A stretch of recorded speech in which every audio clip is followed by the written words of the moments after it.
Hello? Okay. Audio's moving. Oh, the camera's a little... I'll just slouch in my chair a little bit. One last issue to fix. Hello, hi. Hi, Butner. Hi, Brandon. After an hour and a half on the stream starting soon screen. Not all. If you're watching this on the YouTube VOD, I will trim that out. So hello, welcome. Thank you for watching. We just got here. We were setting up to play the Sinister Motives campaign, and we're missing a smattering of the cards from it. And it included the Venom ally we needed for that scenario, and the not bad publicity, the community service encounter set, and a few other things, and we spent like 45 minutes searching this game room for them. Came up empty-handed. Tore it apart. Finally went to our local game store to buy another copy of Sinister Motives, because I was like, we've looked hard enough that I feel like we've confirmed that they're gone for who knows why. I'll just get another one. So it was the only Marvel Champions product they didn't have. Oh my gosh. I couldn't believe it. All the boxes. Something did not want us to play this. Right. So we won't. On the bright side, when I say it was the only thing they didn't have in stock, that includes the packs that we understood to be not out yet. Rogue and Gambit. Street date broken! Hell yeah. So we're going to play them. Rogue? Sure. I'll be Gambit. So this is a live unboxing. That's exciting. How cool. All right. It is exciting. So, yeah. And it's not the kind of unboxing where we've done any kind of preparation, taking the shrink wrap off, that kind of thing, so that we can just this is get raw to the point. as This it is gets. Literally, and we have even more unboxing to do. Yep. Because we're going to play the Mojo Mania pack since Sinister Motives is a no-go for now. Yep. A lot of newness here for us, as we have not played, obviously, the heroes, but nor the scenario. Right. Let's check out the Rogue, poster. Or did I say Rogue? Gambit. That's all right. Rogue. It's Gambit throwing cards, as he's wont to do. He's always doing that. Yeah. We've covered this, I've probably even this is our first time streaming Marvel Champions on YouTube, since I switched to streaming there instead of Twitch. That's right. So all our old fans will have no idea what we're talking about. No. But I think we've covered this on past Twitch streams. I've never been an X-Men fan. Never watched the cartoons as a kid, never read the comics. So I'm glad I'm here. Yeah, you're the opposite. You're the biggest X-Men fan I know. Right. And we're stoked for the X-Men stuff to come to Marvel Champions. And is this no? You said you played some with Cyclops. You haven't? Have you gotten into the campaign at all? Just the first one with Sabretooth that you've. That's also right. That played. I also played with a different friend. Yeah. Yep. But so far, so good. One of our first forays into. Casey, Mr. Trench is in the chat. In that previous video thumbnail, I thought you got Ben Brode on, and I was like, "Wow, what I get." Ben Brode. Video thumbnail, from when we were playing Marvel Snap. Wait, I'm not sure what thumbnail you're talking about. Maybe he saw me. Is it that you look like Ben Brode? White guys with beards. But the thumbnail I thought it was just optimal play and the logo of the game. Sure. I'm lost. I'm not sure what you mean by that, Case. All right. Here. All right. So that's that. So I'm pretty sure I read Gambit's preview article. If only because you and I tend to text each other out each preview article. Pretty sure I read it, but I couldn't tell you what Gambit does off the top of my head. He can thwart. Oh, good. I can see we're in the fun situation where we both can't play our signature ally. I hate when that happens. We could have just house ruled that out and just say Gambit 2. Yeah. Multiverse Gambit. I assume, I don't know, there's not more than one rogue, right? My rogue Anna Marie is your rogue, right? Yeah. Anna Marie. Yeah. Damn. Man, his cards are very pink. So... Oh, great. And that camera and the... I was wondering. And the overhead camera froze. That has been a... constant thorn in our side. Yeah.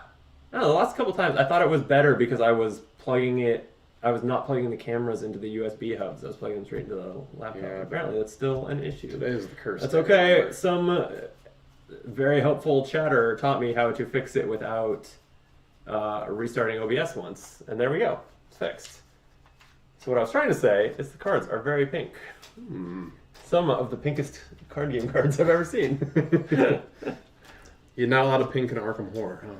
No, there's very little pink in Arkham Horror. Yeah. Understandable. Yeah, definitely not pink card frames. Understandable. So your native aspect is justice? Justice. Okay. Yeah, how about yours? So protection. Okay. All right, so Rogue is a 2/2/2, so solid stat line that she's got there. She has let's do her. Keep talking. I'm just gonna get some sleeves. Her alter ego is 3 recovery, which is nice. Her setup, you set the touch to upgrade a side, which is right here. And it says withdrawn forced response after you change to this form, set touched aside. So you basically have to remove it from whatever it was attached to every time you turn back to alter ego. On her hero side, she has skin contact. Attach touch to another character. You gain each of the attached character's traits until the end of the round. Forced response after the player phase begins. Find touched and set it aside. So it only counts during the hero phase.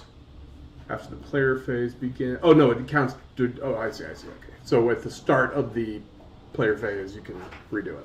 Touched says you attach it to something. If you attach it to a minion, her attacks gain overkill. If you attach it to a villain, Rogue gains retaliate 1. If you attach it to an ally, Rogue gains the aerial trait, and if you attach it to a hero, Rogue gains stalwart.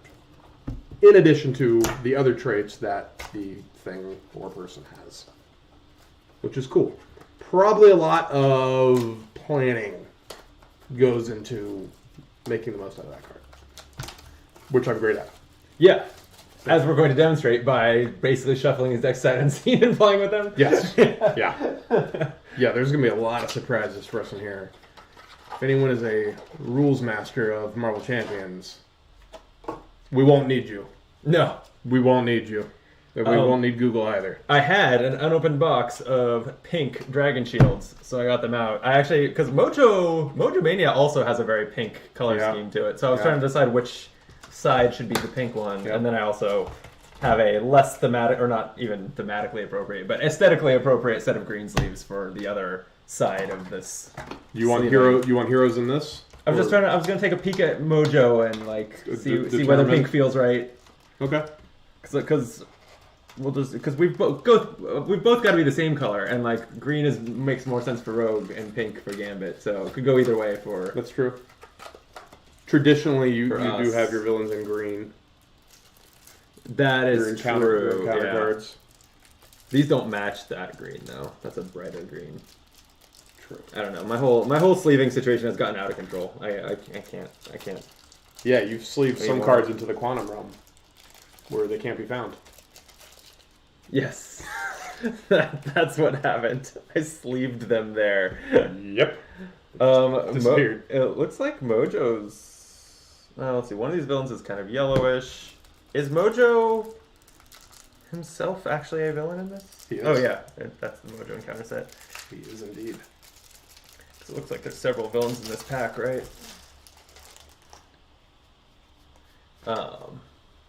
Leonard Ash, loving the red hair, Brandon. I'm Psychopath on Discord.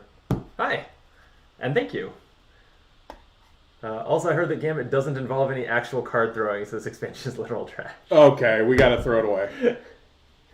I mean, just because the cards don't say to throw the cards doesn't stop me from throwing the cards. I like where your head's at. Yeah. It's a good idea.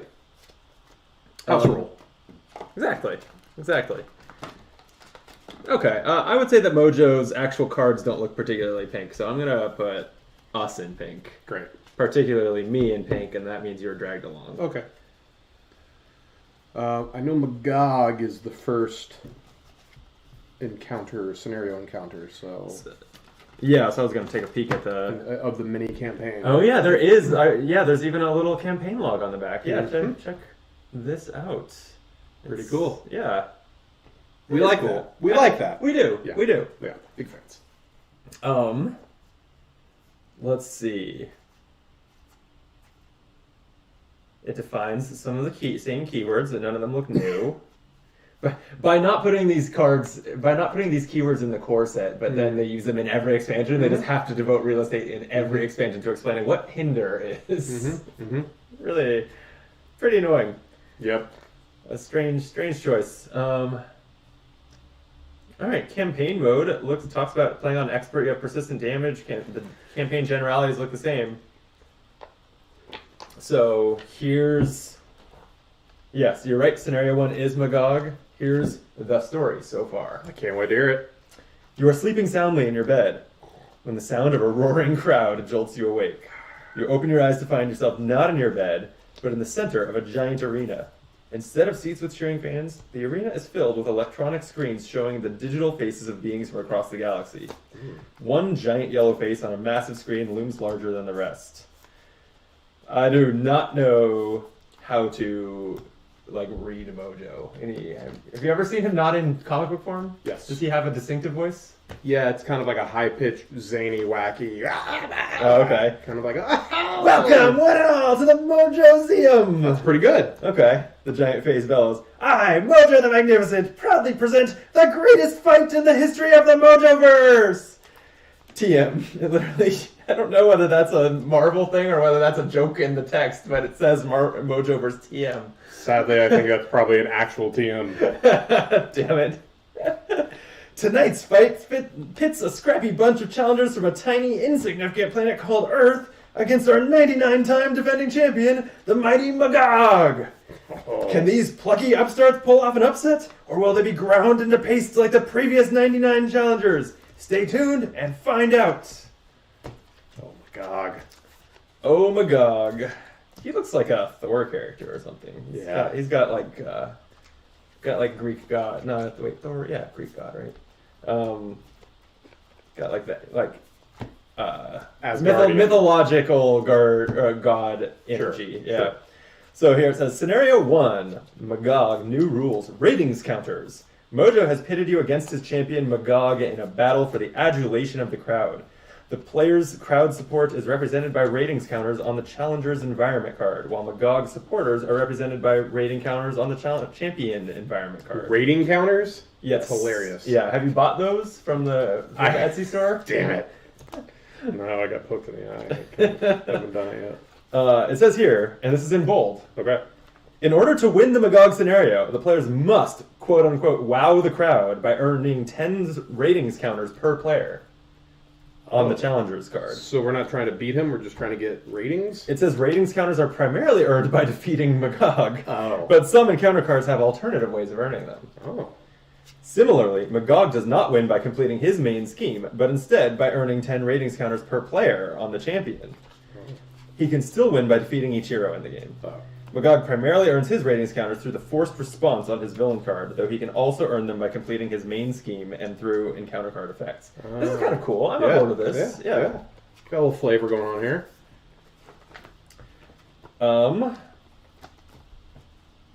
Continuing the rules, he's a double-sided villain. He has only one double-sided villain card. When playing in standard mode, use the A side of the card. When playing in expert mode, use the B side of the card. We are playing blindly with starter decks, so I'm guessing we're playing standard mode. Oh, yeah. Nothing expert here. Oh, our team of cards is called Beauty and the Thief. And it's really good. Yeah? Whoa! Yeah. It's an attack thwart for 2 that says deal 4 damage to an enemy and remove 4 threat from a scheme. That is pretty good. Yeah. That is, that's worth the price of doing. Then there's just then the basic cards behind it in this pack are Hit and Run, which does 2 damage and 2 threat for 3 cost. See, that's not as good. The same card, just far worse. Not as good. Okay, well, let's finish sleeving our decks, which I'm almost done with, and then we'll continue with setup.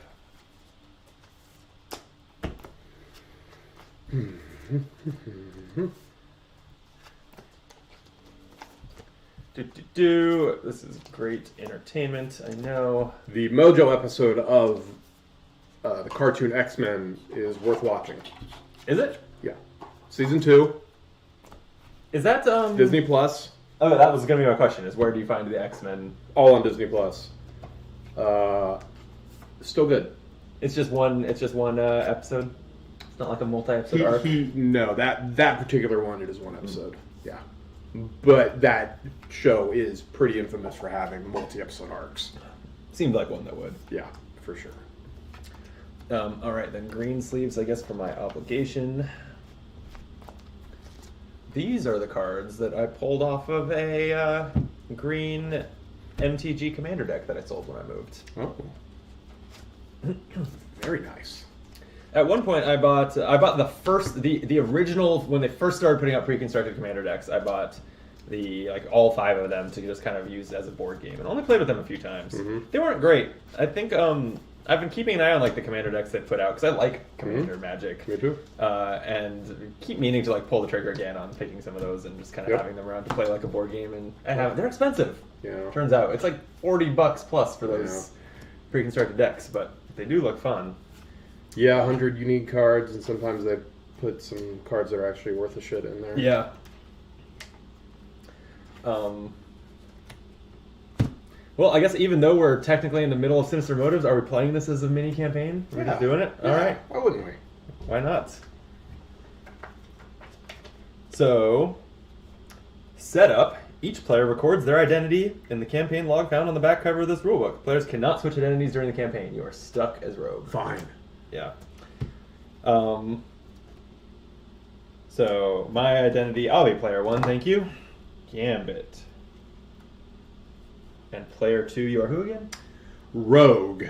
R-O-U-G-E. R-O-G-U-E. That's Rouge. Oh, Rouge. Okay, you're Rouge. Yeah, no, I'm Rogue. I wear Rouge as Rogue. Got it. And you're using Rouge sleeves. Damn it. All right. And then the next setup instruction is shuffle the long shot ally into the encounter deck. So I guess we need an encounter deck for that. So is Longshot in this? I guess he is. That's awesome. Clearly, yeah. These are the cards from the pack, right? I was looking for them. Yes. Okay. So Magog. Longshot is awesome. He is the nemesis of Mojo, and I love him. You love him. That's strong. I do. You know what his mutant power is? I don't. You're gonna laugh. Good luck. Oh, that's cool. He has amazing luck. So everything that happens to him is fortunate. So I like if that. someone tries to shoot him with a gun, the gun jams and misfires and blows up on them. So stuff like that. That's pretty great. And then so he, so far it hasn't said here what the name of his scheme is or anything, but oh yeah, where's his encounter set? Well, it may be those TV show genres. So I have the Magog cards. Oh, I was looking for them. I was like, are we missing stuff from this already? No, I have the Magog cards. God. Okay. No. I thought you were talking about the modular sets. No. Magog we got. Okay. Good. Is there... Let's see. Boy, wouldn't that have been something. I guess there's no way. Oh, wait. What if I just go here and go Control Plus? I'm just wondering if I can... Nah, I can't make the text bigger in this chat on the screen. Definitely trade-offs to the YouTube streaming. Okay. So you got his 12 encounter cards. So then do you have his main scheme over there? Certainly I'm do. guessing you do. And that would say what other encounter sets we need, surely. Yes. Let me get a couple clear sleeves for stuff like that. We need Magog A and this... Oh, right. Standard encounter. Which is in this. Yep. Standard. There's a clear sleeve for that and a clear sleeve for Rogue. Okay. You guys like watching two dudes set up Marvel Champions. One of these days here, again, if you're watching this on the VOD, it will be trimmed, but an hour and 50 minutes in, we almost have the cards sleeved. That's the status of this stream. 4, 5, 6, 7. Okay. Okay, so Magog standard encounter set, one modular encounter set, and then so the recommendation is just a random one from the Mojo Mania scenario pack. So here's how we're going to randomly choose. I'm going to read them to you, and you'll choose one because you're not familiar with any of them. Well, no, not. I just know their names. It's like horror, sci-fi, cyberpunk. Well, yes. Western. Here's Longshot, by the way. That he needs to be sleeved and shuffled into the deck, apparently. Yeah, here they are. They are crime, fantasy, horror, sci-fi, sitcom, and western. So which one for our Magog fight? I feel like sitcom is so funny that I'm curious to see what it is. Let's do it. I hope it's like WandaVision references. Oh wait, I just pulled out sci-fi. One of those S ones. All right, so we'll play blind. I'm not going to read what the cards do, but here are the titles to them. Mojo in the middle. Yeah. Then the other ones I think are just direct names of TV shows. Shows. Family Matters, Growing Pains, The Odd Couple. Oh, this is not the name of a show, but the one with the breakup. There we go. Friends reference. And then this one is called Watch Me Play. I'm not sure I get that one by title alone. Is that like a Twitch reference? Like a Let's Play? It does. The card does have Deadpool in the art. So is it some kind of fourth wall breaking? I don't know. Anyway, you could sleeve those if you don't mind. Yes. Mojo in the middle. It's great. That is pretty good. Yeah. And it's just one random Magic. Okay, so that doesn't seem like a lot. Magog, standard, and one Magic encounter. Small encounter deck. Yeah. So we're gonna be flying through it. I guess so. Let's just get some of this clutter off of the table. Sinister Motives, you're dead to me. So many sleeps. Oh, don't hold it against it. It didn't mean anything. No, I'm holding it against. Okay. Standard. Can this go here without? There we go. Oh, I can see chat. Really, the only reason I also have my iPad up when we also up and visible when we stream on YouTube is because the OBS plugin for YouTube doesn't show view count, and it doesn't technically matter, but I just kind of like to know. You like to know if you're talking to yourself. Or yeah, exactly. Yeah, I get it. Speaking of view count. If you're watching the stream and have not hit that like button on it yet, Woo! Oh, speaking of which, I've got it up on my iPad. I'm going to like it right now. Boom! Liked. That helps us out a lot because that tells YouTube that we are likable, and then it might recommend us to other people. Say we are. Yeah, I think so. This feels so small. I like us. For an encounter deck. Did I get everything? Oh, I need your obligation, please. Oh, that's why it felt small. That's why it felt small. Certainly. Nothing. Oh, here it is. Thank you. Oh. Better? Way better. Okay. You got your obligation in there? Yeah. And what did you do with the clear sleeve I put on top of Rogue, intended for Rogue? Oh, I put on Magog. Because he's double-sided. Well, here's one for Rogue. Thank you.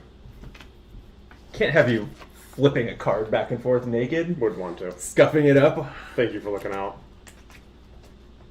It is your new cards. Not even released yet. Apparently not. Yeah, the game store that we just bought them at seemed oblivious to that. They told us they came out this week, but we checked afterwards. We checked Fantasy Flight's website and no announcement of that. So yeah, free preview of Gambit and Rogue. Mojo obviously was out. That came out a few months ago, right? Yeah, back in November or something. Okay. Is there? So I haven't even actually read. Still haven't read Gambit's abilities.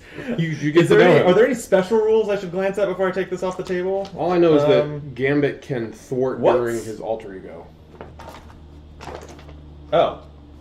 How did this get on the table? I opened this up and it's the Storm Hero rules, and I'm like, why was this in the Gambit pack? But it just must have been on the table from one of the boxes we were looking through, looking for those missing cards. Brandon is having a day. I am having He's having a hell of a day. Really, really. Okay, here's the Gambit insert. New keywords, piercing range, team up villainous. Really, even ranged wasn't in the core set and has to be explained every time it's in a product. Yeesh. Okay, no, there's no special rules to playing with him though, so that's good. Okay. Okay. Are we ready to play? I think so. You came over at 2 to play Marvel. It's 4:45 and we did it. Gosh. My gosh. I'm sorry. It's okay. I mean, I don't technically know that it's my fault. You might have walked off of my cards last time we played. Probably. It's one Probably explanation that I choose to anyone. believe. I guess I need to shuffle this deck really well. But while I do, what does Gambit do? On the Remy LeBeau side, he has 3 recovery. He's a mutant and a thief, and says Thief Extraordinaire. As a thwart action, exhaust Remy and look at the top. Oh, that's rare for their alter ego ability to be an exhaust ability. Yes. Wow. Exhaust Remy and look at the top 2 cards of the encounter deck. Discard one of those cards to remove threat from a scheme equal to the number of boost icons on that card. Oh, so it's a thwart. He can thwart in alter ego form. I like it. Yeah. That seems good. Yeah. And then on his hero Gambit side, charge Decard. Action, place 1 charge counter here, once per round. Throw Decard. Interrupt. When you play an attack event, remove up to 3 charge counters here. That event deals +1 damage for each counter removed. So it's a slow trickle of extra damage. Except he has some cards that are deal 2 damage, deal 2 damage, deal 2 damage. Oh, and it increases all instances of the... Oh, okay. Exactly. I would say that's not. I would have liked that to be in his rules insert. That it works that way. I don't think that. Sure. I don't know. Maybe the rules reference has a section on modifying the damage of events, but without that, I wouldn't necessarily assume that an effect that says this event deals +1 damage would apply +1 to every instance. I think it's only because I read the comments and in that preview article that was if you played in synergy with this card, you can do a whole lot of damage. Yeah. And it's wouldn't have thought of that. And I especially believe you if this I think his signature card Royal Flush says as an action, it's a hero action, place 1 charge counter on Gambit, deal 0 damage to an enemy, deal 0 damage to an enemy, deal 0 damage to an enemy. So that makes it crystal clear that it's intended to combo with that, but it is not how I would necessarily interpret the rules of this game. Yeah. And I play a lot of Spirit Island, and when something makes a power do +1 damage in Spirit Island, only one aspect of it does. If it's really not generous. In Spirit Island, if you're doing 2 damage to everything in a space, and that power gets given +1 damage, then you'll do 3 damage to one thing and 2 damage to everything else. Oh, wow. It literally only ever does 1 more damage come out of that event. Very, very strictly.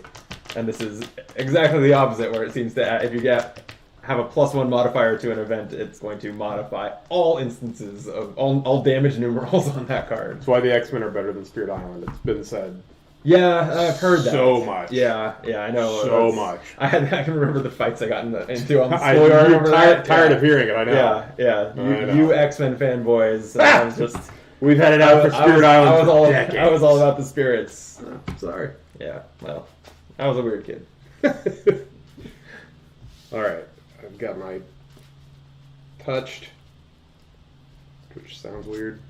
You've got touched. Rose got touched. 9 hit points. Oh yeah. I guess I'll use my phone because I'm usually glad I did. It reads well on camera. Let's get a scoreboard going.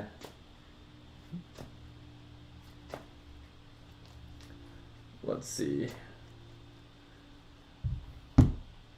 This'll do. This plays on camera, right? Yeah. If anything, the brightness on the phone sometimes needs to be turned down and it reads better. Okay. What's your starting life? 11. Ooh, you're tanky. I'm at 9. And Magog is at 10 per player. Oh, so 20. Didn't even have to adjust to this. Certainly, Magic the Gathering base. Perfect. 20 starting health. 10 per player is pretty damn low. It is, but remember, I think we have to defeat him multiple times because we rack up. By the way, I think the rules mentioned 2 environments being in play. Are they currently shuffled into that encounter deck, probably? They're probably Mojo cards, I would guess. Put the champion environment card and the challengers. Oh. Yeah. Yeah, they probably are. Mojo cards. Oh, wait. They're Mojo? If they're Mojo encounter sets, then they are not sleeves. Let me check. Hold on. Looking through here. Oops, I do not see. Not right. This is what I'm trying to go for. I'm looking. Champion, the challenge. Oh, yeah, challengers. Oh, okay. Champion.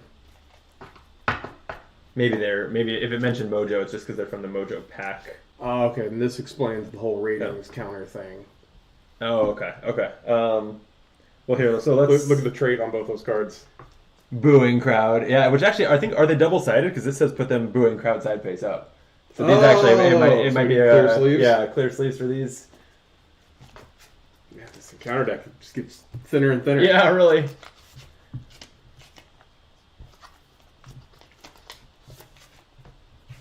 Thank you. Booing crowd. That's Okay. Side 1B of the scheme. Melee and the Mojo Z. I'm saying Mojo Zeum like it was a play on Museum, but I'm now realizing it's a play on like Coliseum, right? So it's the Mojo Zeum. Got it. Yeah. Teleported into a bizarre arena, you must fight for the audience's entertainment and your lives. The players cannot win the game unless they wow the crowd as the challengers.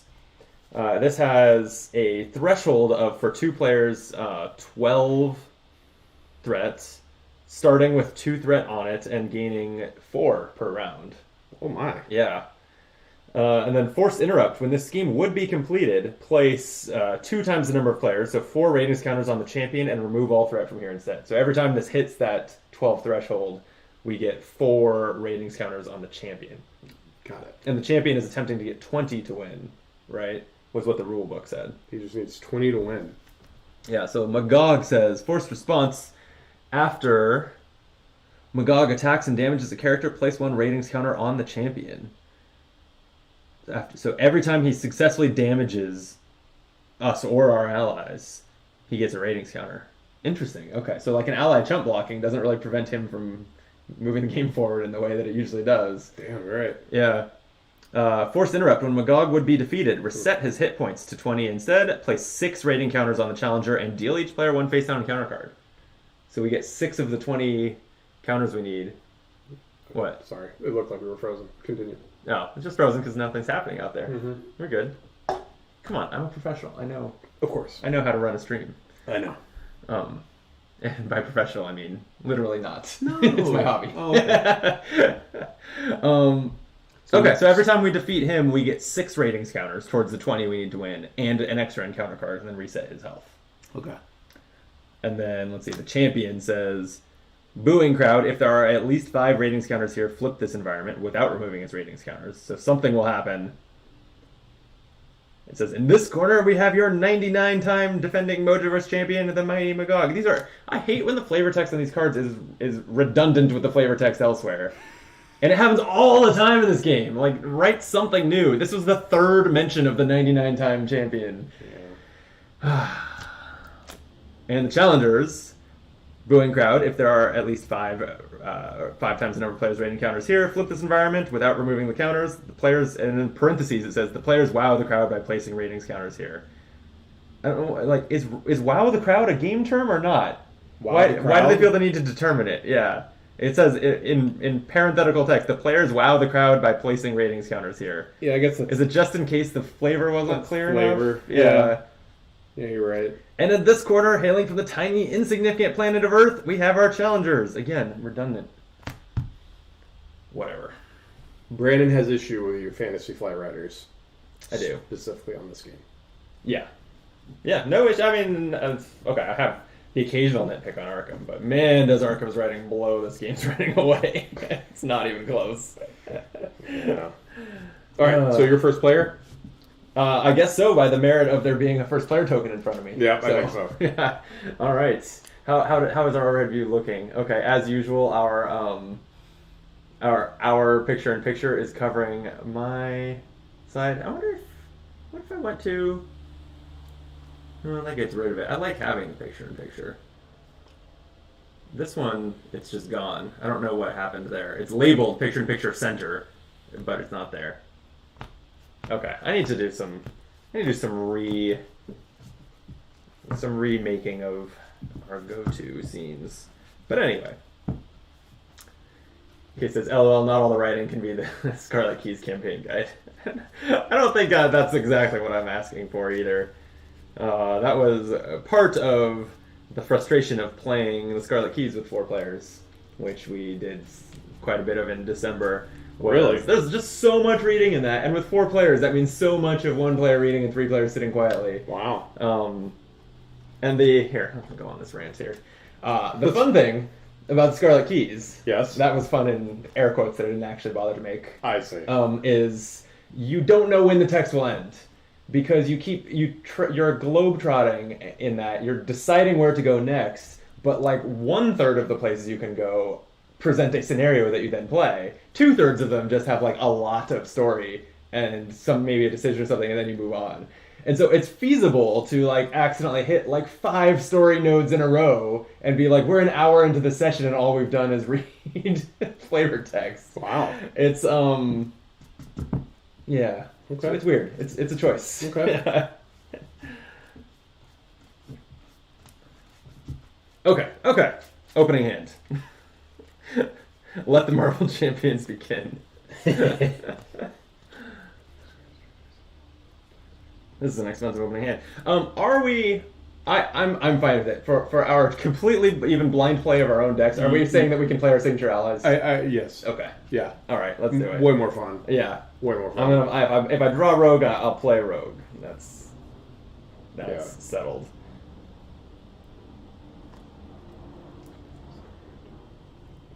I think this hand sucks. Sorry to hear that. For you. That's a pretty good card. This hand's just garbage. I'm gonna mulligan 5 of these. I'm gonna mulligan just 1. These are all events and resource cards. I assume that Gambit has some upgrades and support that he would like to set up on the table. But I'm sure not drawing it. Okay. Well, these aren't bad. They're just not what I am normally looking for in an opening Marvel Champions. Well, so starter deck and all. True. Yeah. That's definitely a factor. Okay, so we're starting with me, huh? Yeah. All right. Let me really quick, as I'm live producing this, if I zoom in, okay, it zooms in on this area. So if you ever want to show a card that's like big enough to read on stream, put it right here below the scheme, and I can zoom in on it. Got it. Well,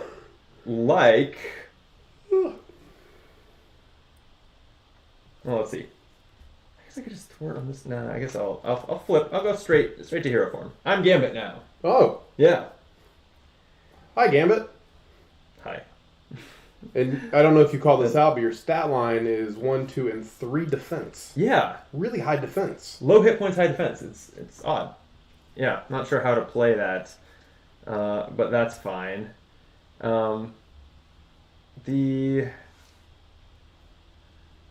Where's his charge counters? I guess use the specials. I guess I'll use ammo. Love it. Yeah.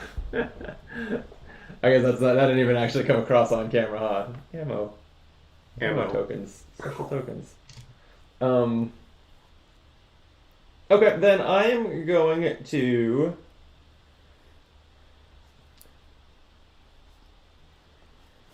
use a strength resource and play Creole Charmer.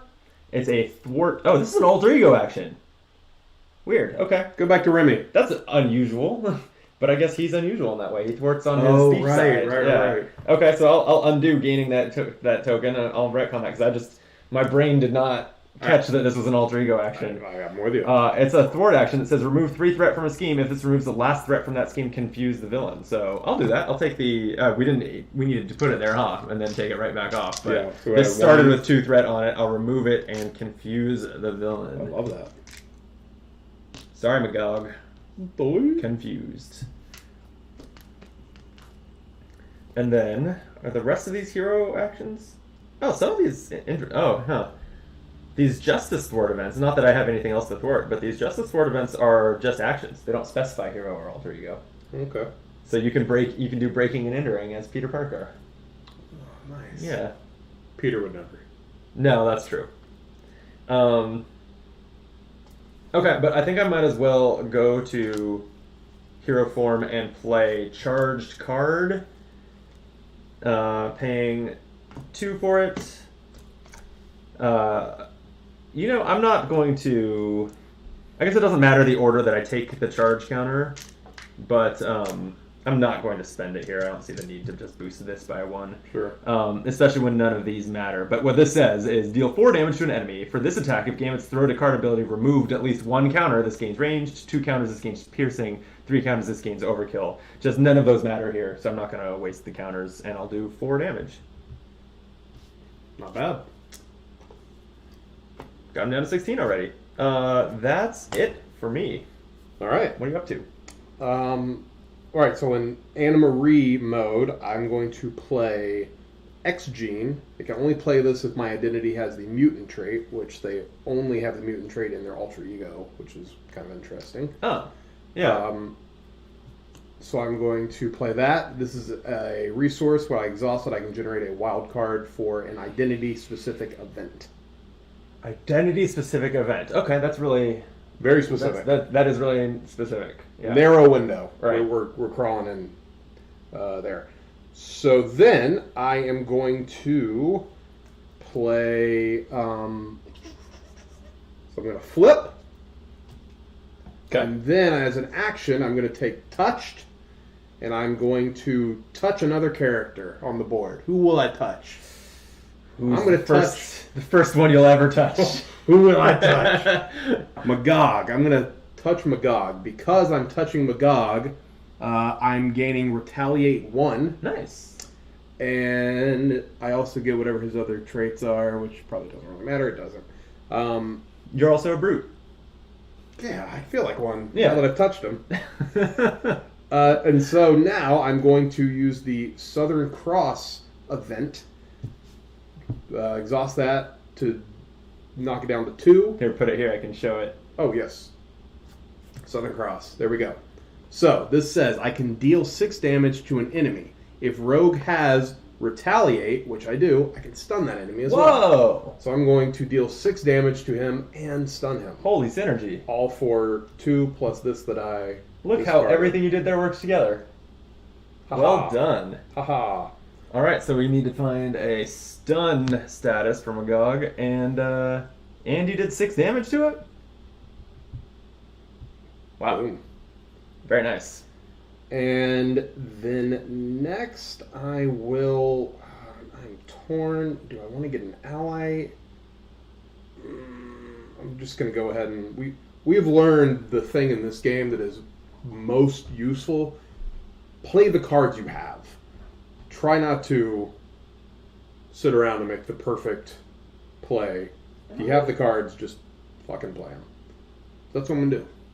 I'm going to play Judoka skill for 2. I'm going to Judoka. What are you looking for? So, you see how the ceiling lights overhead are on? Yeah. I usually have them off because the color is better on the table and stuff. Yeah. The switch is off. When I turn the switch to on, they just get brighter. What? And when I turn the switch to off, they are still on but dimmer. What? This is a new problem. What is happening in this room today? I don't know. We really do have like gremlins like stealing the cards, chewing on the wires. Anyway, while I'm up, I'm going to get an alcohol. Would you like anything? I would do another mango cart. Okay. Wow. What a strange day. Strange things are afoot, folks. Touching Magog is the name of my forthcoming smooth satanic jazz album. Great album name. Mingus does Magog. Smooth satanic jazz. Touching Magog. You're listening to the cool sound. That's really good. I like smooth satanic jazz. Thank you very much. Thank you, Leonard Ash, for that. All right. So, with my last play, I was thinking of cheers to the Gremlins. Gremlins. I was thinking of waiting to get Iceman into play next turn, but I was like, I'll just go ahead and get this upgrade out. So check this upgrade out. This is a 2-cost upgrade. Okay. I get 3 judo counters, which I don't have any judo counters. Well, ammo it is. It says when I defend against an enemy attack, I can remove 1 judo counter, and that attack gets -2 attack for that attack. So it just helps me, basically gives me +2 defense. There's your judo counters. Thank you very much. And then for my final action, is there anything that needs to be... No, I guess I'll just punch him for 2. Right in the face. Right in his dumb face. Oh, did I never take a basic action? Oh yeah, you should have done that. All right, it's fine. It's a learning game. We're rusty after an afternoon of not playing World Champions. Yeah, you can hit him. I'll exhaust and hit him for 2 with my basic attack because I should have done that. All right, 14 damage after 1 turn. That's pretty good. Yeah, I'd say so. Yeah. All right, great. So. Okay. Discard. Yeah. So fill up everything. Ready everything. And fill up. Oh, we have decent hand sizes in hero form too. Not bad. Mingus does Magog. Oh yeah. I'm liking this. Interesting. I'm liking this. Well, this is a lot of 0-cost cards. Okay, what am I doing with this? Huh. All right. Villain phase. Villain phase. So first he's going to gain 4 threat. It's a colossal amount of threat. Yep. And then attack or activate against us. So I'm a hero, but he's stunned, so he's just done being stunned. Come at me. You're a hero. Come at me. He's attacking you for 2, and after the little star here on his attack is to direct your attention to, he can earn a ratings counter if he damages you, but he'll just do a regular boost. What are you going to do? Oh wait, so if he damages me... If he damages you, he gets 1 of the 20 ratings counters he needs to win. Oh, okay. And 1 of the 10 towards flipping his card, which we have not looked at what that does. You know what, then? I will defend and use a judo counter. Okay. To -2 his attack, and with my 2 defense, let's see what happens there. Okay, so he's at 0 tier 2 right now. How's the boost? Reveal this card. Oh, alright. What's that card? Attached to Magog, Magog gains Retaliate 1 and Stalwart. Force response. After Magog's hit points are reset, place 2 rating counters on the challengers, and discard this card. Oh. Cool. So once we knock them down, we get to put... And Stalwart, cannot be... What is Stalwart? I think is you need 2... Here we go. Stalwart 2... No, a character with Stalwart cannot be stunned or confused. Oh, gosh. That's that one. So does the confusion drop off of him because he's gained Stalwart? I'm thinking yes.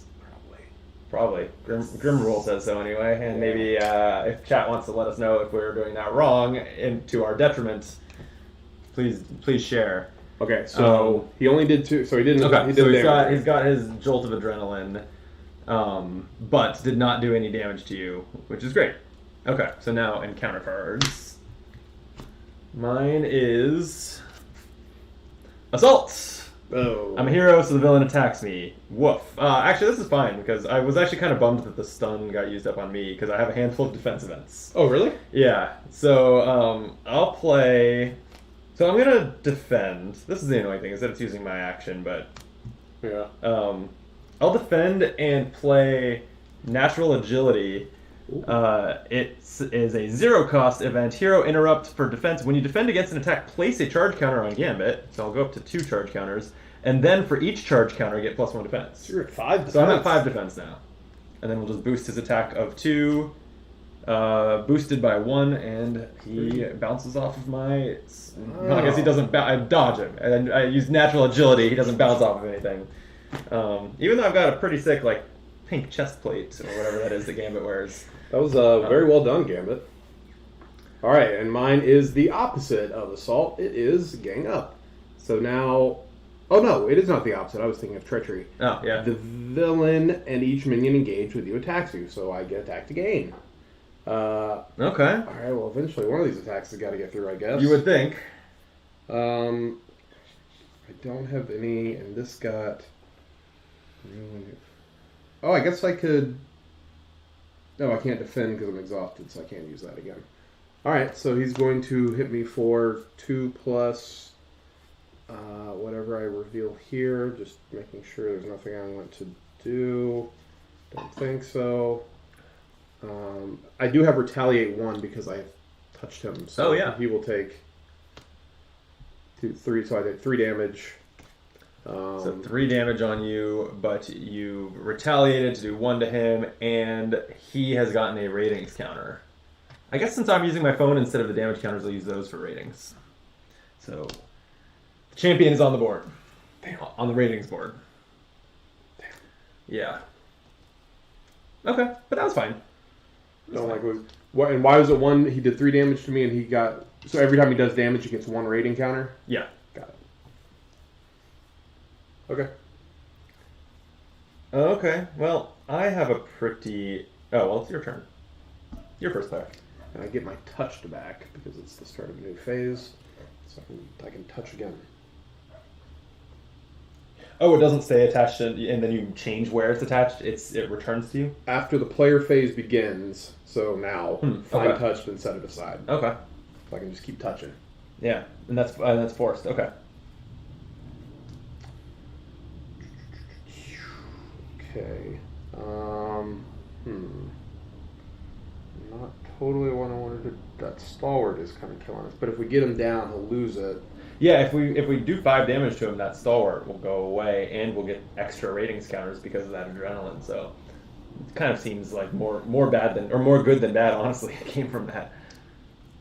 So is stalwart a trait, or is that It's a keyword. It's a keyword. Okay. Yeah, so not, she doesn't get. You don't copy that from him. That would be awesome. That would be. That would have been what I would have done. After defending an attack and take no damage, draw a card. Okay.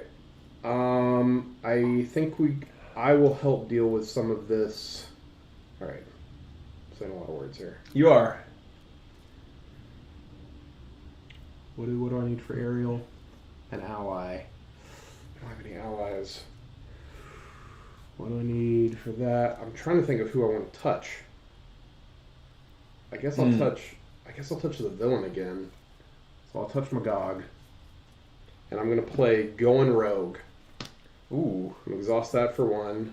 Pay with that. Going Rogue says I can remove 3 threat from a scheme.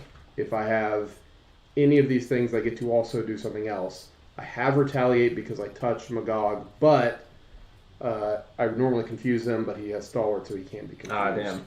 Okay. And all the other ones... Actually, if I touch you...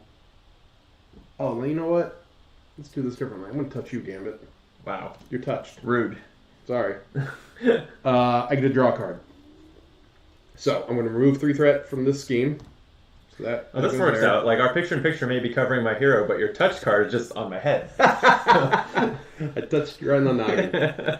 Alright, so we're going to do that. We're going to remove 3 threat from melee in the Mojoseum. Nice. And then I'm going to get to draw 1 card because I touched you. Alright, and now for my next act, I am going to...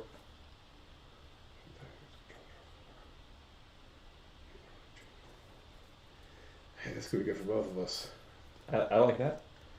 Alright, I'm going to pay... I'm just getting rid of your previous event. I'm going to flip. Okay. Which means I have to take touch back. Oh. Because force response, after you change this form, it's set touch to side. Oh, okay. So when you're Anna Marie, you're not touching still anymore. not leeching abilities anymore. I'm going to pay the 2 with these right here, even though Karma's a really good card. I'm going to play Moira McTaggart. Whoa. She is a support card that says play only if your identity has a mutant trait. Response: after a mutant alter ego changes into hero form, exhaust Moira McTaggart, that hero's controller draws one card. So this can be used for either of us when we're turning into and out of. When you go into hero form, you get an extra card. Nice. I like it. Not bad. And I forgot to do anything in my normal form with Rogue, so let's retcon that real quick. You defended, right? So you're exhausted? So I couldn't, even if I wanted to. Right. So I'm done. Okay. Pretty uneventful turn ahead for me. I am going to gain a charge counter while I'm still in hero form. Is there another single ammo? Oh, yeah. It's right there. I see it.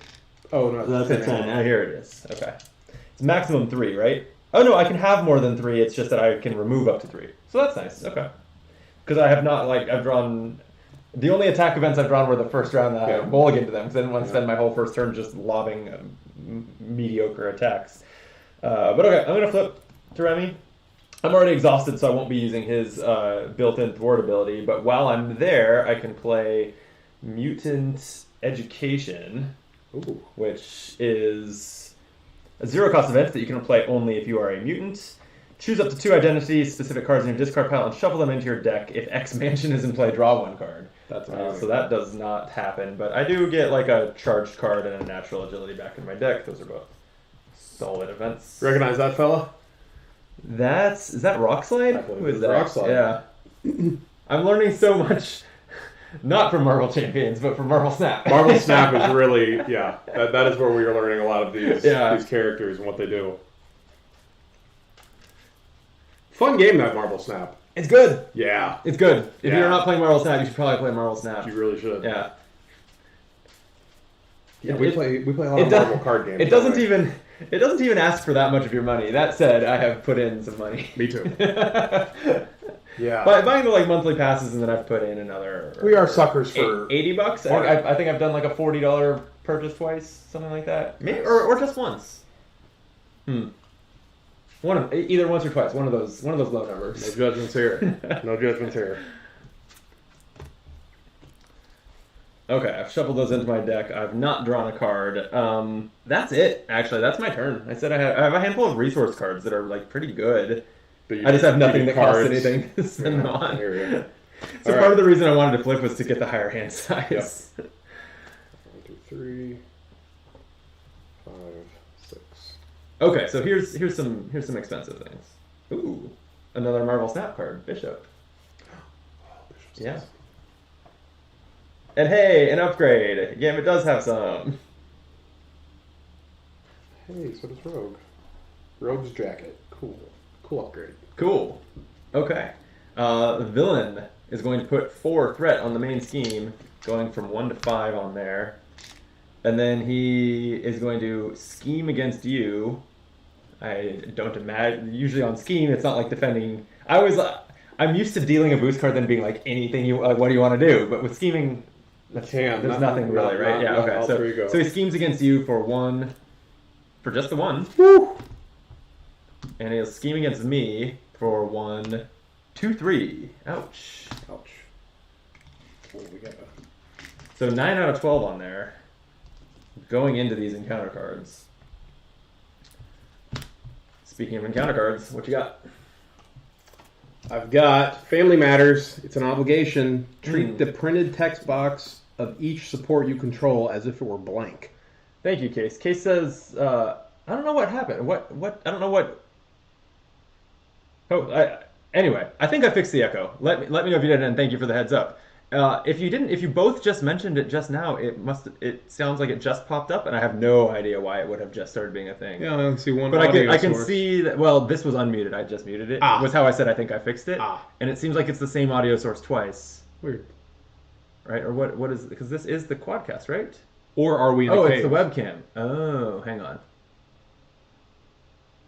It's gone now, but I think this is the one we want. Hello. Is it on these other? Okay, hold on. I might give me 30 seconds of troubleshooting here. No, okay. I'm making sure that is unmuted and present on all of our scenes. Okay, it is. Yeah. had been going for a while, but I didn't want to mention. Well, thank you for the heads up. Yeah, I think we were getting the audio through both my microphone and camera because we were having mic issues once. I don't know. But also we had said that we thought it'd be cool to pretend like we were in a cave. We'd said that. So it was also intended. So, but we're not doing that now. We're changing that. Which is fine. This is kind of more behind the scenes info than I was planning on exposing. Family matters. Treat the printed text box of each support I control as if it were blank, except for traits. Alter ego action, exhaust your identity, and each support you control discard this obligation. Oh, it's an obligation. That is brutal. That is. So, this is blank until I exhaust as my alter ego. Yeah. And it has to be you, right? I can't do that for you? Don't believe so. Okay. Yeah, this is... my family, my matters. That's pretty rough. Okay. Case in response, I think, to me saying I need 30 seconds to troubleshoot, says, what's 30 seconds after 2 hours? It's a good point. Point taken. Yep. Okay. I got growing pains, another sitcom obligation. Increase the cost to play each of your upgrades by 2. No! The turn I was going to finally play one! Wait. Alter ego action. Alter ego action. Discard an upgrade you control or discard an upgrade from your hand. If you have more upgrades in your discard pile than in play, discard this obligation.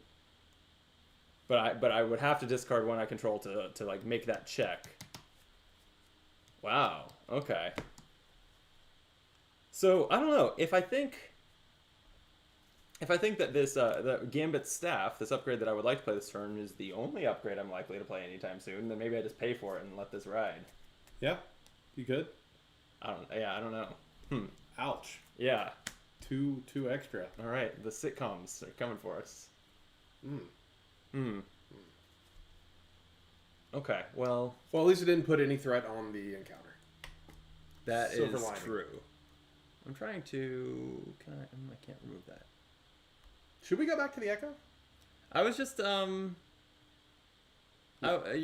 maybe. Are we... Well, I don't know. Are we in a cave?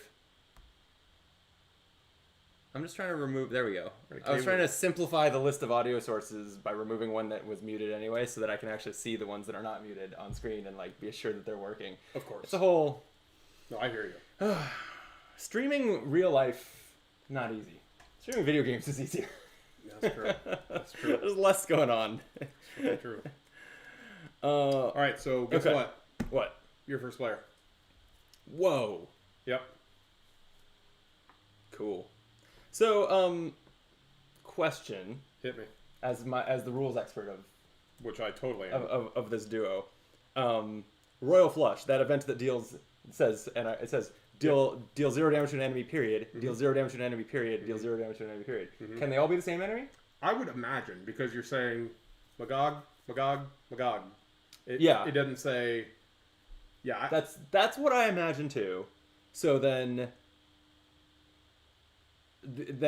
my next question is, can I land all 3 of these hits despite the fact that he like is defeated in the middle of this card? That I don't think you can. That I don't. You don't think I can go 3/3, defeat him? 3, yeah. No. Or he doesn't flip. He just we gain some ratings and resets his health. But okay, fine.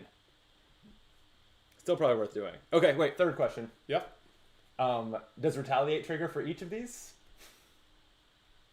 Oh man. Probably. Yeah. You think I get retaliated on 3 times with Royal Flush? That sucks. Yeah. Are they long range though, or are they range attacks? No. Can you make them range? I don't think so. No. That was another event that I could, if I used counters on it could gain range. This does not. Despite me throwing cards, it is in concept ranged. Yeah, in practice, it is you're not. within arm's reach. Yeah. He's like, ah. Case says he's pretty sure the actions that clear the obligations can be taken by any player. He thinks. Oh, really? It would work that way in Arkham, at least like if you were at the same location, because there's that location aspect. Here, yeah, I'm mixed on it, because like growing pains, the fact that it becomes a much weaker card if anyone can be the one to be like, oh yeah, I have an upgrade in hand that is a duplicate of one already in play. I'll just discard that. Yeah. I don't know. I guess we're not. I don't think we're having a hard time, so we'll grim rule it. We'll say we have to take care of our own, and we can check it later. Yeah.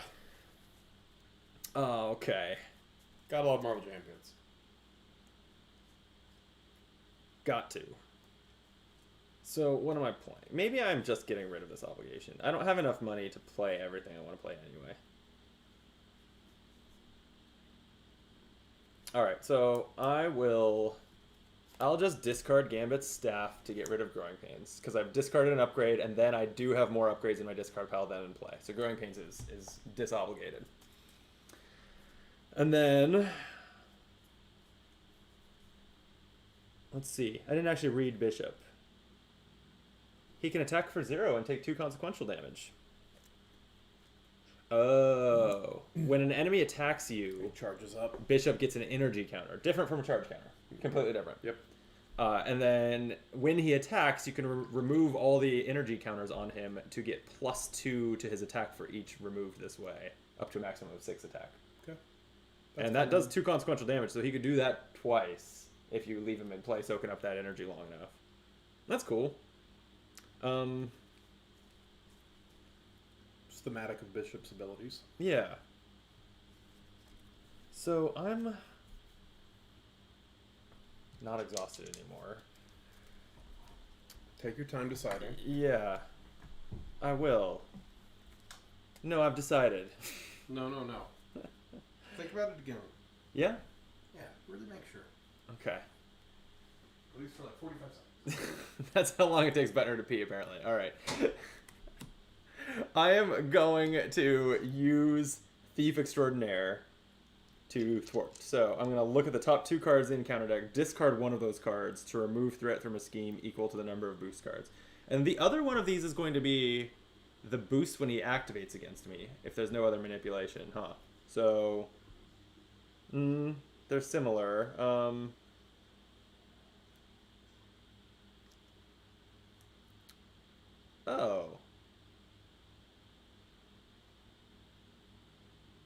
Okay. I'm going to discard Surge of Aggression, which has 1 boost icon. It's a star, but for my ability... Oh, wait, no. It is only... Oh, yeah, it's only the plain triangle-looking boost icon. So never mind, I don't successfully thwart anything. That's cool. Braun Bay in the chat says there's a rule that obligations are the only card type that only can be interacted with the identity it's on. Oh, in the case it's asking even neutral ones. So that's... Thank you, chat, for working that out for us. That makes total sense that obligations, since when they are your signature obligation, you can't interact with them. You can't interact with other people's. So yeah, I believe you that that's the rule. And I think that makes those cards more fun, kind of, and like less just abusable to get around them. But yeah, okay. So I failed to thwart anything. That's a good sign. And then I'll play Bishop. So I'm gonna flip to hero form. I'll just go ahead and take a charge counter, because I'm in hero form, and then I'll play Bishop, paying for it with Molecular Acceleration among my other resources, which says when you spend this card, place a charge counter on Gambit. Hell yeah. So I'm up to 5 charges. At some point, I will attack. But not this turn. Nope. So I just spent all my money on that. But so Bishop, a 2/0/3, who gains energy counters as I'm attacked, and then cashes them in for big attacks. I think that's it for my turn. You're back just in time. Did we get a rules clarification? Yeah, so Braun Bay says attachments and minions can be interacted with by anyone, but no obligations can. So it's a rule specific to the obligation card type that you cannot interact with other people. So it is our own obligation. So yeah. Okay. Which once they said that, I was like, that makes perfect sense, because that way I can't clear your Anna Marie obligation, right? Right. If it's one that remains in play, which I think they're finally branching out on those obligations, doing a little bit more than just exhaust your hero or discard 2 cards or whatever. Right. But also that rule carries over now to like neutral or encounter card obligations. Okay. So yeah, makes sense to me. Okay. Okay, that was my turn. I finally got a card into play. Oh yeah. Yeah. Congratulations. Thanks. I'm going to exhaust Anna Marie to discard this obligation. Yeah, you have to exhaust her and all your supports. Is that right? And all my supports. It's fine. It's just Moira. Oh, were you planning on getting that card draw? I was. But Wait. Wait. Why don't we, as you know, we occasionally retcon a little bit. Why don't we go back and use Moira when I just turned into a hero? So that at least we get our use out of it. Because it was blank. Oh, Family Matters was blanking it. Oh, okay. That's why. That is why. Also, I'm totally on board. That's a good reason why. Totally on board. Excited that. Yeah, I'll just do that. Okay. So you're exhausted. She's exhausted. It's annoying. That's life. That's family. That's family. That's why it matters. I'm gonna flip over to Rogue. Going to. I got some weird options. Okay, I like that. Not sure how I'm going to do it. First thing first, I'm going to play Rogue's Jacket. Very excited about Rogue's Jacket. Let me tell you about it. While touched is attached to a friendly character, Rogue gets +1 thwart. Whoa. While touched is attached to an enemy character, Rogue gets +1 attack. Oh. So there you go. That's neat. So now we've got our... You didn't do any thwarting, I see. I tried, and I drew 2 cards with no boost icons. Really? Yeah. But I know what's on top of the deck. You're having that kind of day. Yep. I could... Alright, so... And he's still got his dumb... Boy, no damage either. What to do. So I've got this really interesting card that I'm not sure how I want to do this. Okay. It's called Superpower Adaptation. That's the one. As a hero action, if touched is attached to a friendly character, I can search its owner's discard pile for an event that belongs to the same classification as that character. So identity specific, aspect, or basic. And I can add that event to my hand. Oh. Yeah. So I could go through your discard pile, take an event that belongs to Justice or your identity or basic, and then I get it. Same classification as that character. Oh, okay. So if you used it on Gambit, you'd be looking for a Gambit card. Yep. If you use it on Bishop, you'd be looking for a Justice card, right? Am I understanding that right? I think it's just... Oh, I see. I think it... My understanding would be that if I put it on Gambit, I could take a Justice card or a Gambit card because you are Justice aspect. Yeah, I don't think so. I don't think so. I think it's Bishop is a Justice aspect. Gambit is nothing. He can just choose an aspect to put those cards in his deck. Okay, that's fair. Either way, I would have gone for a Gambit card. How dare you? It's in your discard pile. You're not using it. I just shuffled some back in. I have a million ways probably to use my discard pile. You'll be fine. All right, first let's go Rogue. So we're going to use Going Rogue. We're going to pay for it. First, are you going to touch something? Doesn't Going Rogue care what you touched? You are so correct.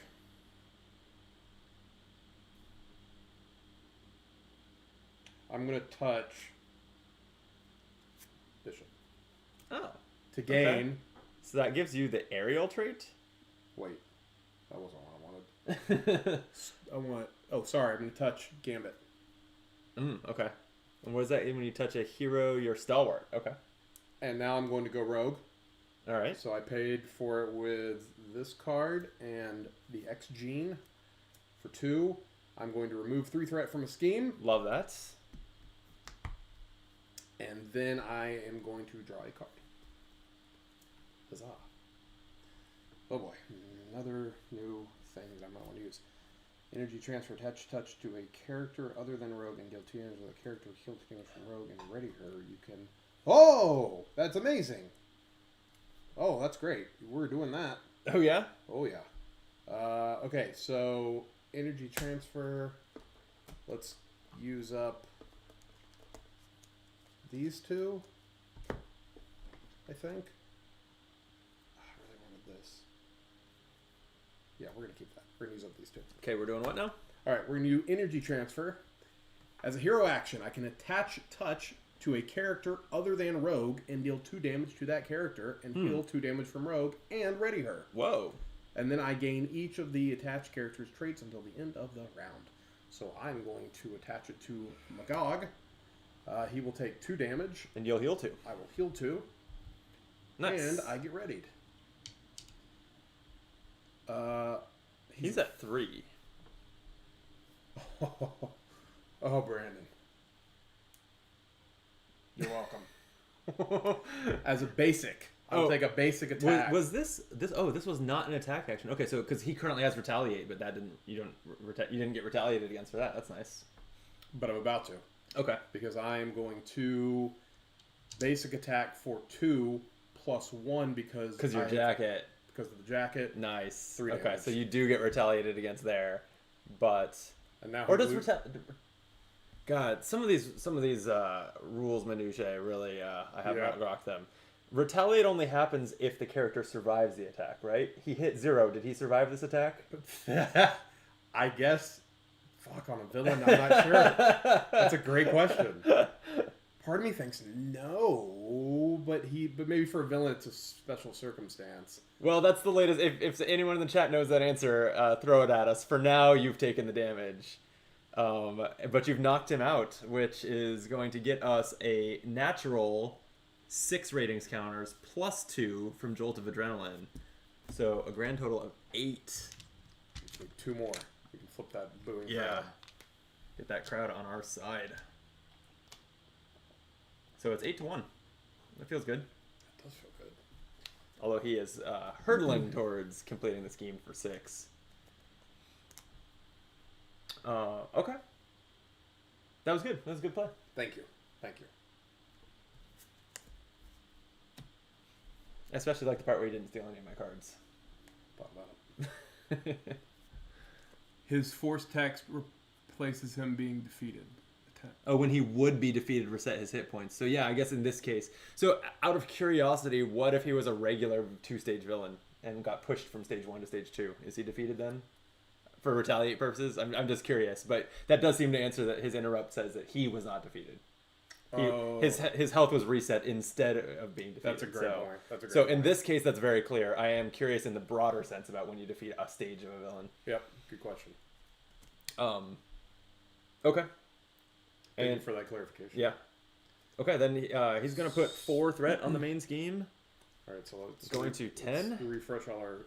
Oh, right. Yeah, we probably want a hand of cards and all that.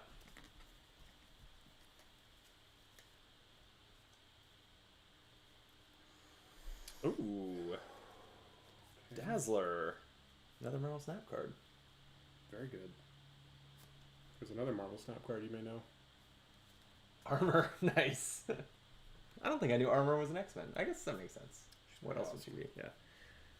I'm not a deep Marvel fan.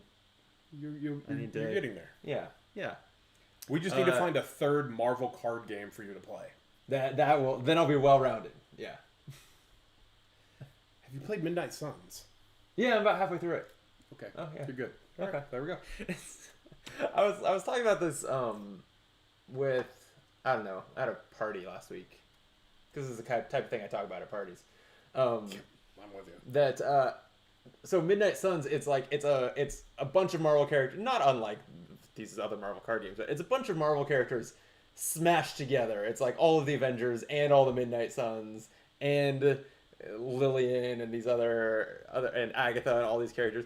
It's never quite occurred to me in the way that Midnight Suns made it occur to me, how the premise of the Marvel universe is just it's all true. It's quantum particles and aliens and other dimensions and werewolves and witches. Yeah. Yeah, vampires. Yeah. All of it, mythological gods. Just everything exists. Everything is real. Yeah, that's right. It's a wonderful thing. Yeah. It's funny, just like it's a wonderful thing. Anything that has ever been written in fiction is real in the Marvel universe. That's right. All at once. That's exactly right. Norse gods. In a way that's really funny when you look at it as like a literary, as like an art, a culture piece. Yeah. Never thought of it that way. I hadn't either until playing Midnight Suns. Yeah.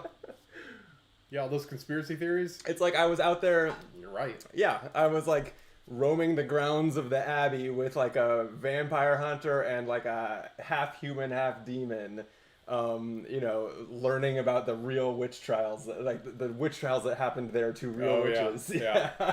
Like it's just all true. All of it in Marvel. Everything happens. Yeah. Broad Bay in the chat said, so it would look at whether the new stage of the villain has retaliate. Oh, okay. I guess that makes okay. So if he had lost, so if that new form, so this it doesn't matter because that attachment was specific to Magog, knowing even if you defeat him, he's still gonna retaliate against you. That said, the retaliate goes away after his hit points are reset. After he clears, so maybe I don't take that damage. Yeah, actually is. There's even more vagueness to how Jolt of Adrenaline interacts with all this. Yeah. Was Jolt of Adrenaline still there when it was time to check whether the retaliate triggers? God. No, because it says after his hit points are reset, which would be down to 0. Yeah, and that was when he would be defeated, and that was all before the retaliate was checked. So I'm with you. I would take that as the retaliate wasn't there. I agree. Enjoy your hit point back. Woo! We are Rogan. Right. Anyway, villain phase. Yeah, let's continue. Okay, he's going to ski. Oh, I already gave him his basic 4 threat, and then he's going to. We're on the razor's edge. Attack me. I don't have a defense event this time. Do I want to defend and hope he doesn't boost enough to hurt me? No, I'm not afraid of him getting 1 ratings. I'm gonna just let him smack me for 2. 2, and I'm confused. Oh, right, this is the card that I knew was on top. Oh. So I'm confused. And then he will attack you for 2 and a boost card. What are you doing? I am going to defend. And I'm going to play, not today. Oh. Hero interrupt defense. When your hero defends against an attack, it gets +2 defense for that attack. If I take no damage from that attack, I can remove 2 threat from a scheme. Wow. So I'm also going to use my judo skills. Oh, just to be really sure? Because now you're at... now you've reduced the attack to 0 and you're at 4 defense. Yeah. So it feels likely that you're not going to get hit here. Pay for it, yes. So I'm at 4 defense. He's got -2 attack. Oh, and I'm sorry. I just realized I got the boosts. The confused effect distracted me. I didn't finish resolving the attack. I should have taken 2 damage and given him a rating. Yeah. All right, and so he's going to do 0 + 1. So okay. He does not hurt. Nice. Not today, and you've removed 2 threat. So we're back down to 8. Just where we like to be. Hey, Sentinels of the Multiverse. Great game. Digitally. Yeah, agreed. Digitally. I like Sentinels of the Multiverse when there's an app doing all the bookkeeping for me, because there is a lot of bookkeeping. So much bookkeeping. So much. I haven't played the definitive edition, the new edition of it. Yeah, me neither. They definitely cleaned up the presentation and templating. I imagine the what we're complaining about, the bookkeeping, is probably still the same-ish. I would imagine. Yeah. Boy, there's a lot going on in that game. Yep. Yeah, and you've got to remember that it's attacking someone. It's attacking for 2 damage, and then having to remember that this is a fire attack, which right now there's a buff on the board giving a +1, but also the villain has an extra defense, but then also each attack beyond the first is getting a successive -1 right now, and it's every attack you have to do that arithmetic in a way that I enjoy in the digital version. That said, I thought they did a really good job making cool superheroes. True. They had agreed. I like their original there's clear homages to semi-inspired by existing heroes, but they were they all played a very cool way. I love that. Leonard Ash says definitive edition has less, not none by any means. So okay, yeah, right. I'd give it a play. Wonder if they updated the. No, probably not. They probably didn't update the app with all that. I would be surprised if they updated the mechanics in the app. Anyway, the villain is dealing me an encounter card as follows. Oh, speaking of which, yeah, when we defeated him, we get dealt an encounter cards. We actually have 2 each here. How about that? Yeah. That's neat. That's our reward. What a fun little thing that is. Yeah. Neat. So he's going to pump up the crowd as a side scheme with 8 threat on it. Brombae just asked the question of questions. How did you get Gambit and Rogue early? Simple story. We went to the game store to try to get a copy of Sinister Motives. Well, now hold on. Why did we go to the game store? Because I lost cards from Sinister Motives. Apparently, they're still probably in this room somewhere, but we scoured this place and couldn't find them. We were in the middle of a Sinister Motives campaign. Yeah. We were meaning to play it today. And I was like, we're in the middle of this campaign. I don't know if we'll ever find these cards. I'll just buy a new copy. Anyway, we went to the game store. It was the only Marvel Champions product they did not have in stock was Sinister Motives. Just that. They had everything but that, including Gambit and Rogue on the shelves for some reason. And I said, those aren't out yet. And the guy... At the cashier, he even said, like, oh, these came out this week. And we were just like, sure they did, yeah. And all right. We'll take them. So here we are with an early preview of Gambit and Rogue. Absolutely not planned or expected or anything, but we're happy to... It worked out. Do it, yep. Pump up the crowd. Do you smell what Magog is cooking? It's the flavor text. Oh my gosh. Oh. It has 8 threat on it. When revealed, if the champion is on its cheering crowd side, this would have an additional 2 threat. When defeated, place 2 ratings counters on 1 per player on the challengers. So we get a nice bounty for clearing the 8 threat here. Holy hell. Also, two little acceleration acceleration icons. Yeah. Don't like that. Yeah, so we should probably thwart that. That is a ton of threat. Yeah. What? Yeah. Turns out. Anyway, my next encounter card is... No! Oh, this game is so hard when it's hard. It's going bad. It's going bad. Oh, man. All right. The shadow of my past is here, and that shadow is... Here's my Nemesis cards. Belladonna. Okay.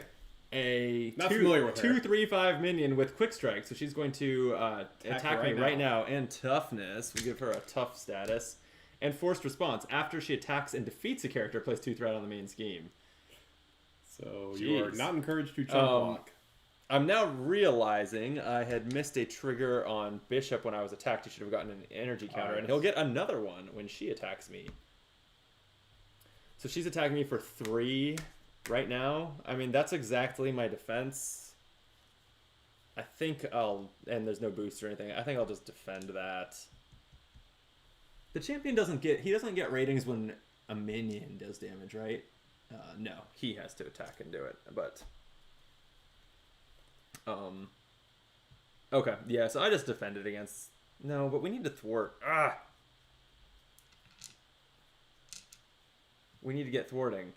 So do I not defend? Yeah, I'll go to Alter Ego and do some thwarting and recovering over the next couple turns, I guess. I don't know. I'm not happy with this. While I shuffle the rest of my Nemesis cards in, why don't you resolve your encounter cards? Not looking great for us. It really turned around here. Real quick. It was looking good, and then it wasn't. Oh, good. Assaults. Yeah. Attack me. Okay, what are you doing? Attacking for 2, and he'll boost. I'm taking it. So 2 boost. Because you should be, your token's not flipped, you should be exhausted, right? I should be, thank you. Yep. 2 plus a boost of TBD. 2 plus a boost of 3. Oh! So I'm down. Where was this when I was thwarting based on boost icons? So I'm down to 5. Oh, man. Okay, that hurt. And he gets a ratings counter. It's fine. I just have another encounter card to deal with. Yeah, don't have that happen again. Oh, good. It's my obligation. Deadly Touch. Give to the Anna Marie player. That's if you. Touch is attached to a friendly character, deal 2 damage to that character. If Touch is not attached to a friendly character, place 2 threat on the main scheme. Discard this card. Great. We're back up to 10 on Melee and the Mojo in the Mojoseum. But we made it. We survived. No one can say that we didn't survive that villain phase. We made it. We did. We're still here.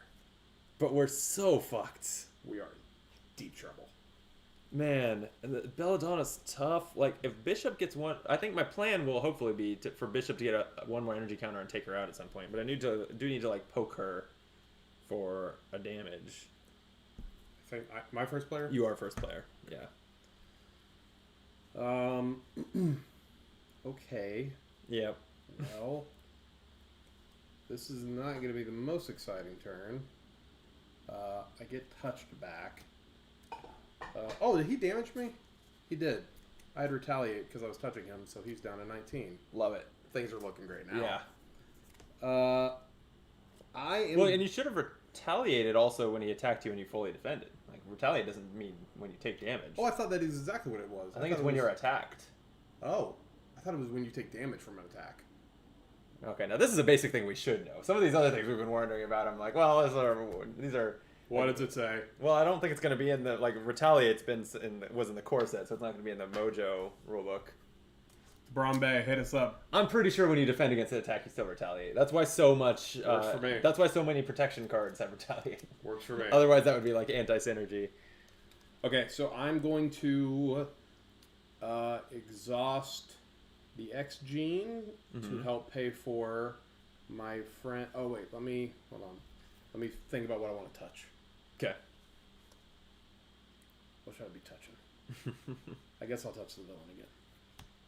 That retaliates pretty nice. Exhaust X gene. I'm not going to steal your powers. Probably should. I'm going to bring out Armor, who has toughness. She's just a simple 1/1 with toughness. And I can only play her if I have the X-Men trait, which means I have to be in hero mode. Okay. If you wanted to, it would use up her toughness, but she could do the 1 damage to Belladonna to get rid of Belladonna's toughness and make her... Then I can kill her. You can kill her if I do that? Yeah. Let's do it. Okay. Thank you. Trade tough for tough. And then... I guess yeah, I will... Brombe in the chat says it's if you're attacked. If you full defend, you still retaliate. And that's what I thought. Hell yeah. Yeah. That's awesome. I know. Protection aspect is great. I think it's my favorite aspect. But I like being tank. I like being the tank. Yeah. I would thwart here, but I defended last turn, so alas, I cannot. Yeah, the threat situation is a little bit... That's what's going to do us in. A little bit out of control, yeah. Sadly, that's my turn. I can't do anything else. Yeah, and I am confused, so my thwart is going to... Oh, no! Yeah, not go very far. I can thwart with Bishop, and maybe that's the play. But here, I'm definitely going to play Royal Flush. Oh. So, yeah, it's an attack. Place 1 charge on Gambit. And it's an interrupt when you play. So I guess it's before that charge, I have to spend the charges that I'm putting into this, which I'm spending 3. Dropping me to 2. Right, but I think that's actually maybe a little counterintuitive, but I think correct that the charge that Royal Flush gives you can't actually be spent on Royal Flush? I would imagine so. Weird. But anyway, so I've spent 3, so this now is going to deal 3 damage to an enemy, 3 damage to an enemy. Ooh, hi. Oh! Thank you. A plate of homemade macarons has been delivered from off camera. Oh my gosh. How amazing you guys are. Thank you. Most of them look pretty bad, but these ones turned out. We brought you the prettiest ones.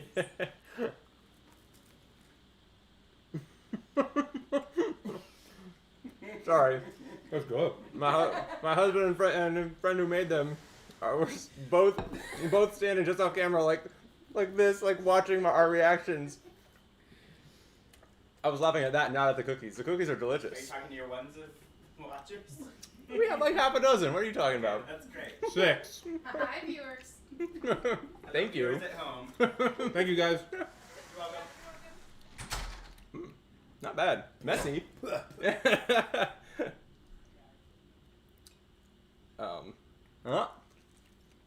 Right, Marvel Champions. Whoa. Were you finished with your turn? You were. Oh, so I was. iPad's in low battery mode. That's good.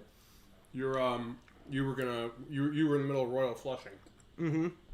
So, 3 damage 3 times. I'm going to do it twice to Belladonna. She has 5, so overkills her by 1. Later. And 3 to Magog.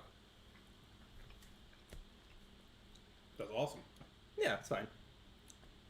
Then, I haven't used Gambit's built-in charge gain yet, so gain charge, go up to 4. Nice. Flip to Alter Ego.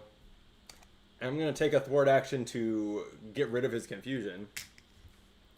And then I'll use Bishop to thwart, because we need to do something, right? Although... We're at 10, it would go down to 8, and then it would just pop. Yeah, does it spill over, do we think? No, I think we actually kind of would rather him, like, for lack of a better word, overkill the scheme. Yeah. Because it'll all go on simultaneously, and then the forced interrupt says remove all threat from here. Yep.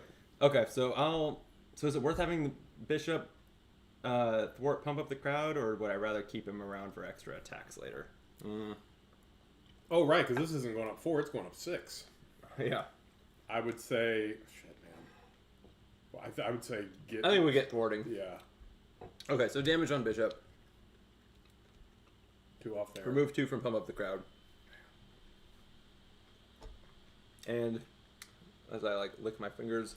and then we just cry. Want me to grab you a paper towel or anything? I'm alright. Okay. I didn't get as messy as you. I'm a messy boy. Can't take it anywhere.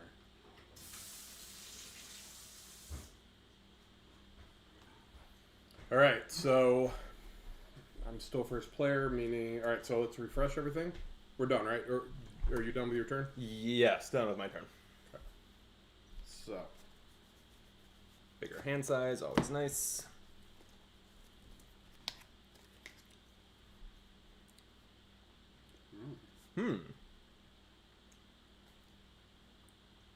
Oh, yes. Yes, this is pretty good. Okay. He is going to gain 6 threat on the main scheme, which will definitely push the scheme over. So when we remove all the threat from it, put 4 ratings counters on the champion, putting it at 7 up from 3, and remove all threat here. It doesn't deal us encounter cards or anything like when we defeat Magog. And we're trying to get to 20, and we're at 8? Yeah. Got it. Yep. And then he'll activate against you first. You're a hero, so he's attacking. What do you want to do? I want to... but if I defend, I have to exhaust. I don't want to exhaust. I guess I'll have armor tank it. That's what she's there for. Okay. Then again, the stuff I have right now is kind of terrible. So let's actually not do that, and I will exhaust. I will defend. Actually, wait. I don't have to. I can play this. I can play a defense card without. Can I play a defense card without exhausting to defend? This yes. is here interrupt when an enemy. Yeah. Touch. Yeah. Okay, so that's what I'm gonna do. I don't have to exhaust. So I'm gonna play Bulletproof Bell for cost 1. I'm gonna use Defensive Energy to pay for it, which says when you spin this to play defense event, I did defense event. I get to draw. I get to draw 1 card. So this is gonna pay for it. Nice. And I get to draw a card, and the card says, when an enemy with touch attached to it attacks, that is Magog. Yeah. Prevent all damage from that attack and gain a tough status card. That's great. Well done. I'm pretty pumped on that. Yeah. That was very synergistic. You have a tough over there. Yes, You can put on I do. yourself. Boom. That worked great. He didn't gain ratings. Nothing. It was prevent that damage, so I guess we still resolve the boost card, right? It's just then the damage will be prevented. Yes. So other boost effects could matter, but they don't. It was just my obligation. Sweet. Okay. Good job. Thanks. Then he's going to scheme against me for 1, 2, 3.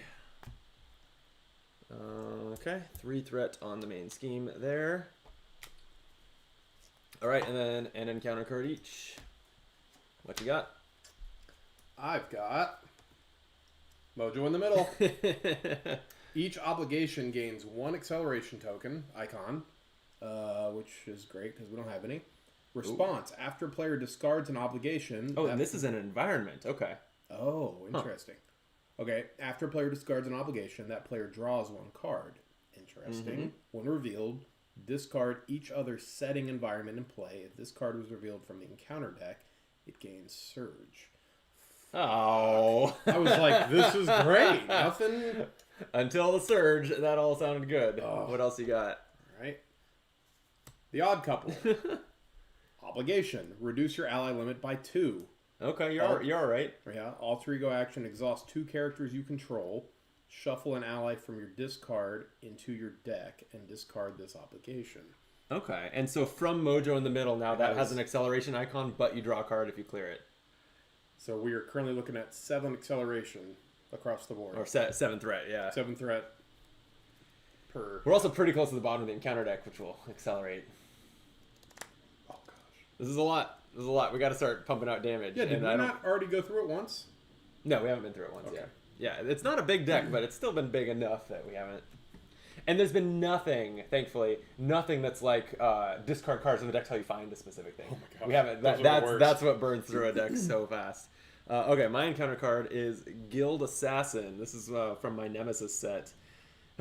It's a 1/2 quick strike. Oh, but I'm not in hero form, so it won't attack me. Force response. After Guild Assassin attacks and defeats a character, place 1 threat on the main scheme. Ouch. It's a small... I think that's a mini version of what Belladonna did. Okay. Okay. So we need to... We're at 8.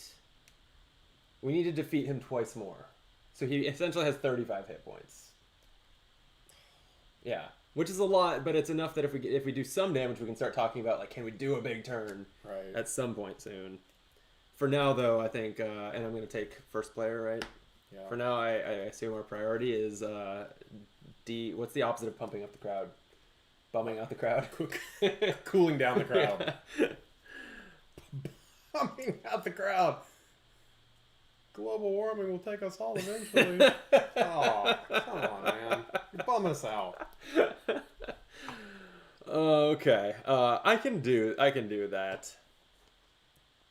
For no reason in particular, could I look through your discard pile? Just randomly. Yeah, sure. Just curious. Yeah, sure. Just want to see the new cards. Just curious. Mm-hmm. Okay, I should be able to. I think. Can I do both these things? Can I kill this and? All right, I'm gonna start by using my alter ego thwart ability on the. I guess I don't have to choose a scheme until I can see the number. Whew.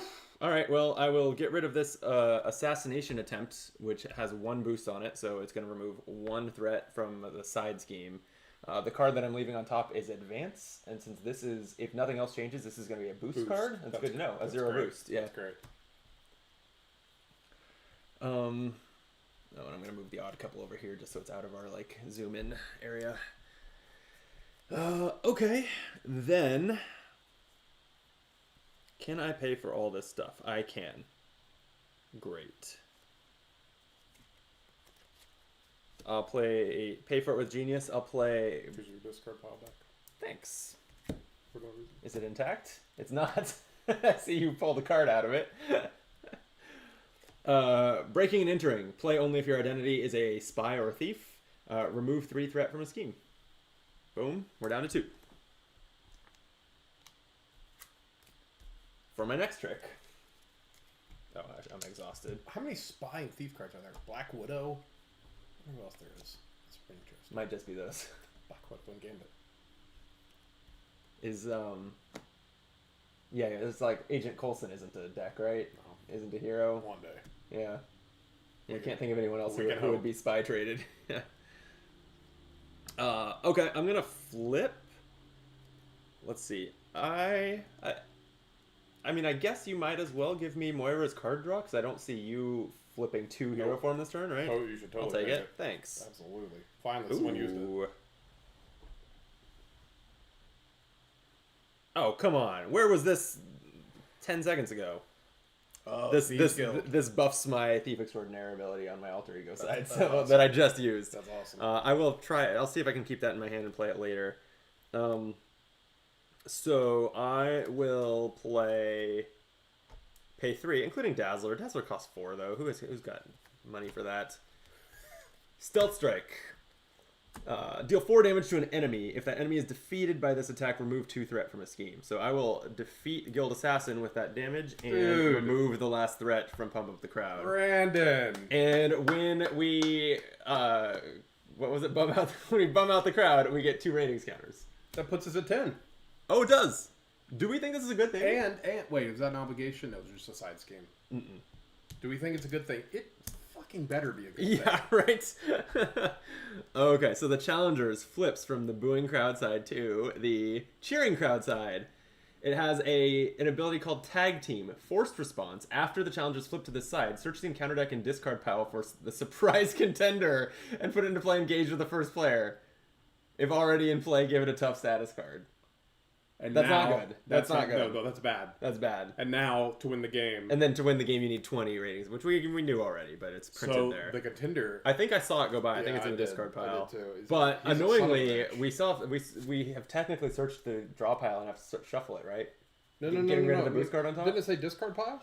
Yeah, but the instructions say search the discard and, let's see, encounter deck and discard pile. So I think it's shuffled is the one thing. Wait, what? Discard? What did it say? After players... Search the encounter deck and discard pile for the contender. This is the discard pile. I know, but we've technically searched both, so I have to shuffle it. Which only matters because I know what's on top of it. I'm just annoyed that I have to shuffle that away. But that sucks, even if we know what's in the discard pile. I think so, because according to the text of that card, we just searched it, even though we didn't really I see what you're saying. I see what you're saying.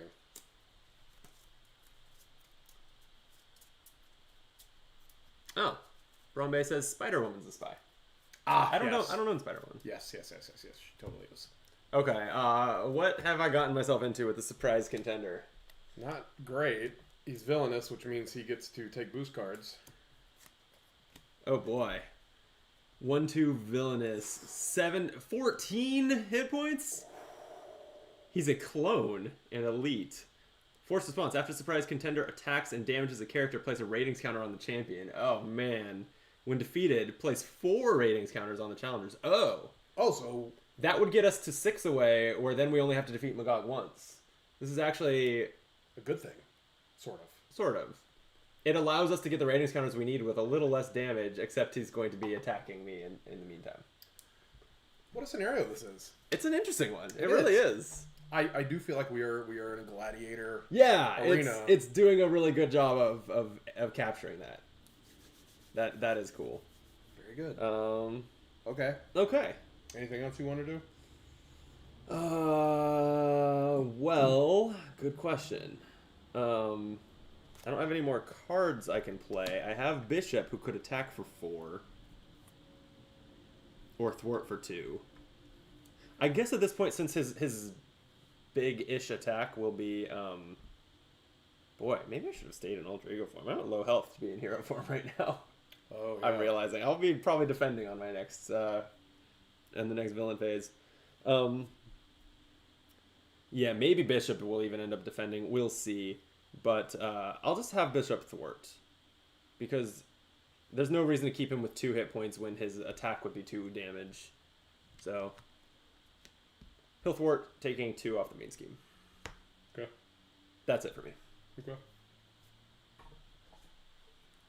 You sure you don't want to... Wait, how much could he attack the surprise contender for? 4. But if he sticks around while I get attacked again, then he'll get an extra energy counter and his attack will be for 6. Oh. I don't see any reason to burn it now. Never mind. Yeah. Okay. Yeah, 6 is better. Alright, so I am going to play Superpower Adaptation.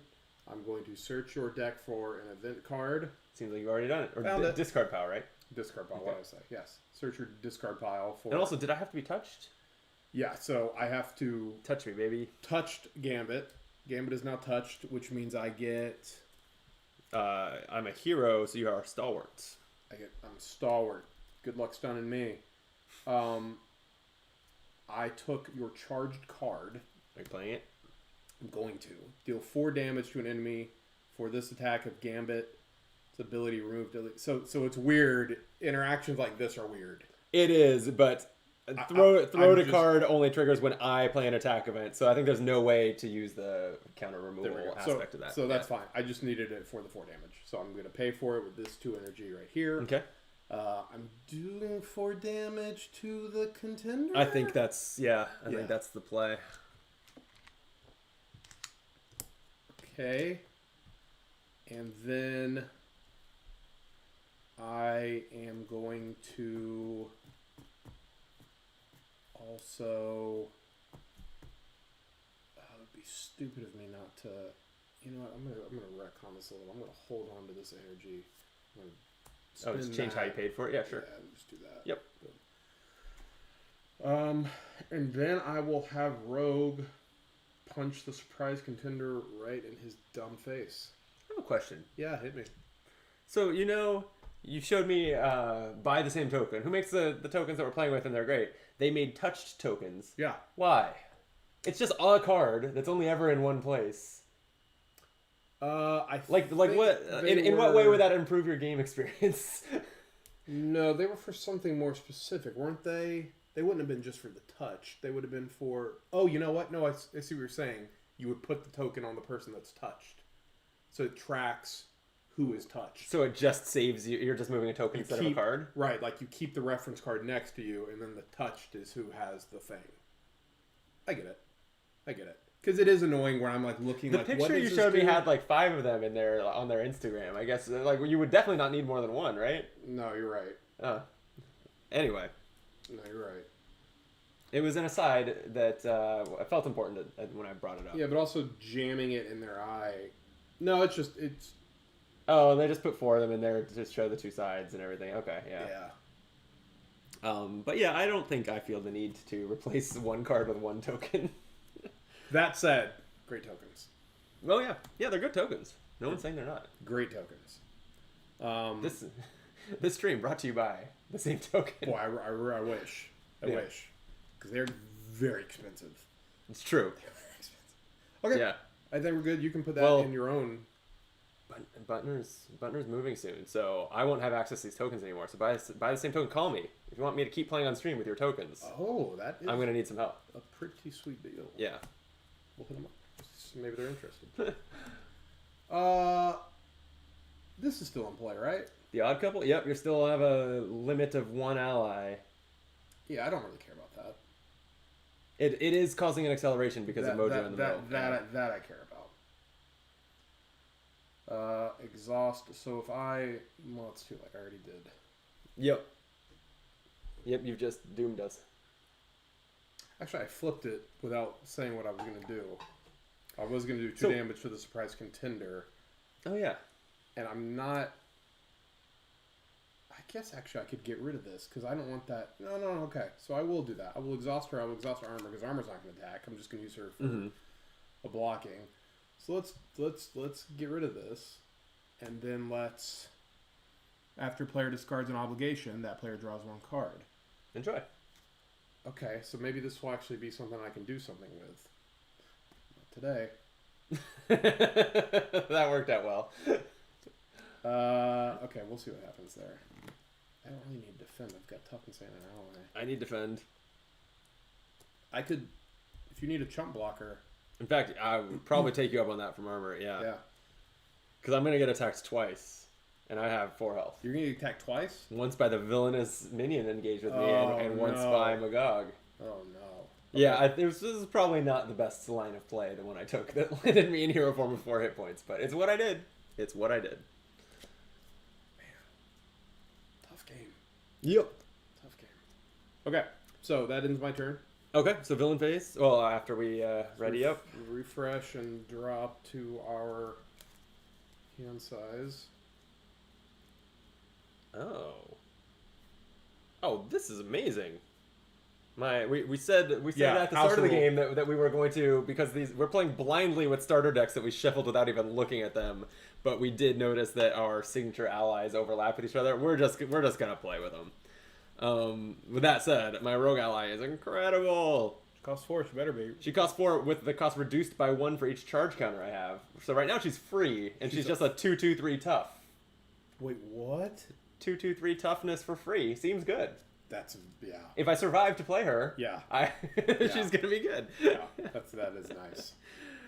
We'll see. We'll see if I do survive to play her, but okay. Let's see what happens here. So this goes up by 4. Just 4? Yeah, since you cleared the obligation that was accelerating it, and I cleared the side scheme that was accelerating it. That's good. That's good. And then he's going to, or they will activate against me. So Magog is attacking me.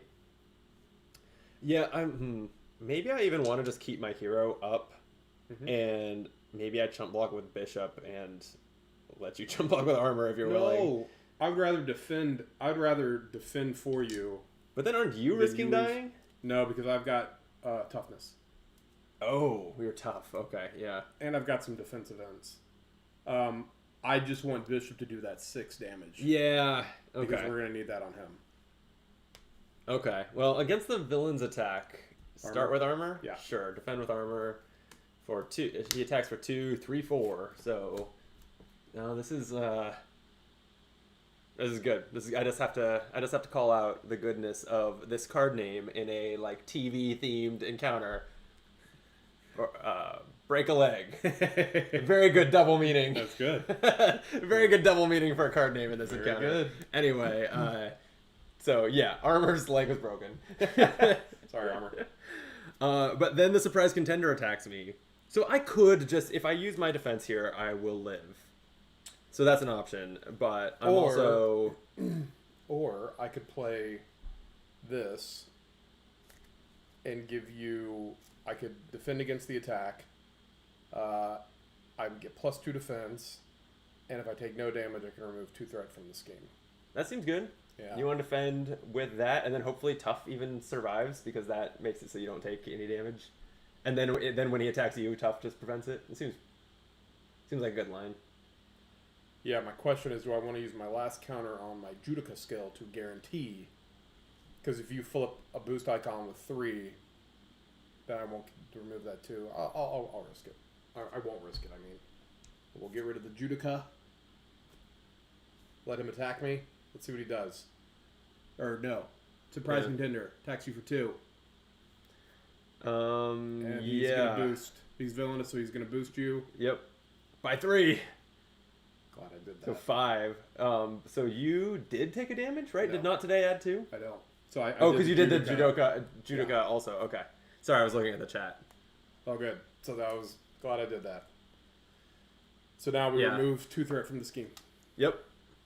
And yeah, the chat just chatting about the uniqueness rule that technically does mean that I can't play my signature ally when I'm playing with Rogue, because technically yes. Rogue is my signature ally, but we want to play with the new cards in a way that is fun. Yes. And so we're going to. Yes. That is correct. Well, thank you for saving my life twice. You got it. Appreciate it. Least I can do. Magog does attack you now for 2 and a boost. So to pay for that, I'm going to exhaust the X gene. So you're playing not today? Yeah, yeah. So that I played that against the. Right. Okay. So now I think are you just letting this smack you and you're tough? I'm Yeah. gonna- So I'm gonna- 2, just 2. Damn. Yeah, that's okay. That's what happens. Okay. Okay. Encounter cards, Right, those. and that's the deck. Oh. My encounter card is Longshot, Yes. the ally that went into the deck when you play this in it was only when you play this in campaign mode, right? Yep. Longshot apparently is. Well, no, that's not true. He's its own modular set, so you can. You can put him in anything. I remember reading that in the article now. Yeah. It just strictly makes the game easier, right? So yeah. easier. Yeah. So he's a 2/2/3 with a piercing attacks who does not count against your ally limit, and when revealed, put this into play under your control. Oh, this card gains surge. Well, there's that. Not as good. Okay, so we're going to shuffle this up. We're going to accelerate the main scheme because we're shuffling the encounter deck, and I do get another card.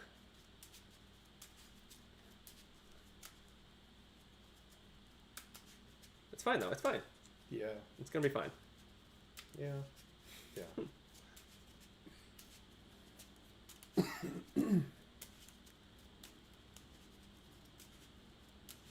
Okay. Okay.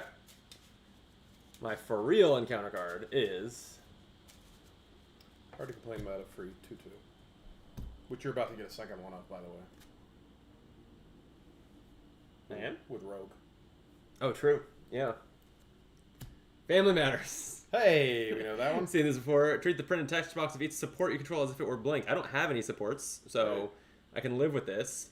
But Mojo in the middle is making this have an acceleration icon on it, so that's still bad. That's right. I get rid of it by exhausting my identity and each support I control. Okay. But I probably won't do that. We'll see. We'll see. We are getting closer and closer to a push for victory kind of situation. Yeah. I can see it on the horizon as long as we don't die. That's a big as long as. Which I can also see happening too. Yep. Okay, your encounter card is dealt to you. My encounter card is the one with the breakup. Each Oh. encounter card gains peril. Oh. I don't know that one. Peril's a keyword that, well, it's in Arkham commonly, much less commonly here, but it's supposed to mean that you Can't be assisted by other people. you can't be assisted if to the extent that that matters. So like, I guess this is an encounter card now, or this gives itself peril, I guess, which would mean like it's an obligation anyway, but I couldn't do the action printed on this. So I guess if all encounter cards gain peril, that means like minions have peril, which I think means minions in front of you I can't attack, because peril means you can't like interact with each other's stuff. Basically, I think. Oh boy. Again, chat, if you want to correct me, I'm open to it. So this card sucks. And also, peril means you're not supposed to discuss them. If there's a decision to make or something, you're not supposed to discuss it. What does it say? Alter Ego action. Discard 3 cards from my hand and choose a player. The chosen player draws 1 card, and you discard this obligation. Huh. Can you choose yourself? I think so. Yeah, and if you don't deal with it, you get an extra encounter. Yeah, and it's an obligation, so it's accelerating now, too. So that was rough. Does this extra encounter trigger right now? No. I don't think so. That's part of what's... Good enough for me. That's part of what they try to make clear by having you deal out the cards at the start of the encounter step, right? Because then that's done. There's no more dealing out cards. Oh, I see. And except for Surge. Right. Okay. Well, we survived it. You're the first player now. Let's see you first play. Damn, now I'm sad because what I wanted to do I feel like is irresponsible given this. I don't want to take 2 encounter cards. That's psycho. Well, he muses over that. Let me be a good YouTuber and say thank you for watching the stream. If you haven't hit the like button yet, we'd love if you did, because that helps YouTube think that we're likable, whether it's true or not. Yeah. And are we likable? And recommend us to more people. So we'd appreciate that. Thanks. Now back to the table. I mean, we're not likable. Well, we might not be. I don't know. Yeah. What's the opposite of is unlikable? Dislikable? Lickable. I don't think we're that. Likable. We are likable. Very likable.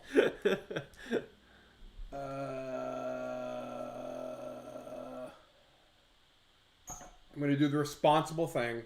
I'm going to flip to my alter ego side. Oh, I just realized one little effect. Yeah. When Magog took out armor, he should have gotten a ratings. That's all. Oh, good memory. Carry on. Gonna flip to this side. Okay. Gonna recover for 3. Okay. To go up to 8. Mm-hmm. I'm gonna discard 3 cards. Oh, you're getting rid of the obligation? Yeah, I'm gonna choose you though. Oh, I actually love that. Gonna choose you. Thanks. I drew a card. Get rid of the obligation. By obligation. And that is that. Cat in the Hat, that is that. Cool. Damn. Make me proud. So I was gonna play the Thieves Guild, which makes my alter ego thwart remove an extra threat, and if it removes the last threat from a scheme, which is quite possible here, draw a card. But right now, Family Matters is blanking my supports. It's like the only support I've even seen in this deck, and when I finally am ready to play it, I have this obligation on me, so I got to think about this. But what I will definitely do is play. Let me zoom in on this. Play Rogue. Hi, y'all. 4 cost, but reduce the cost to play Rogue by 1 for each charge counter on your identity, which I have exactly 4. Well, that works out. Yeah. Oh, it's a new round. You're not touching me anymore, right? No. Did you want to?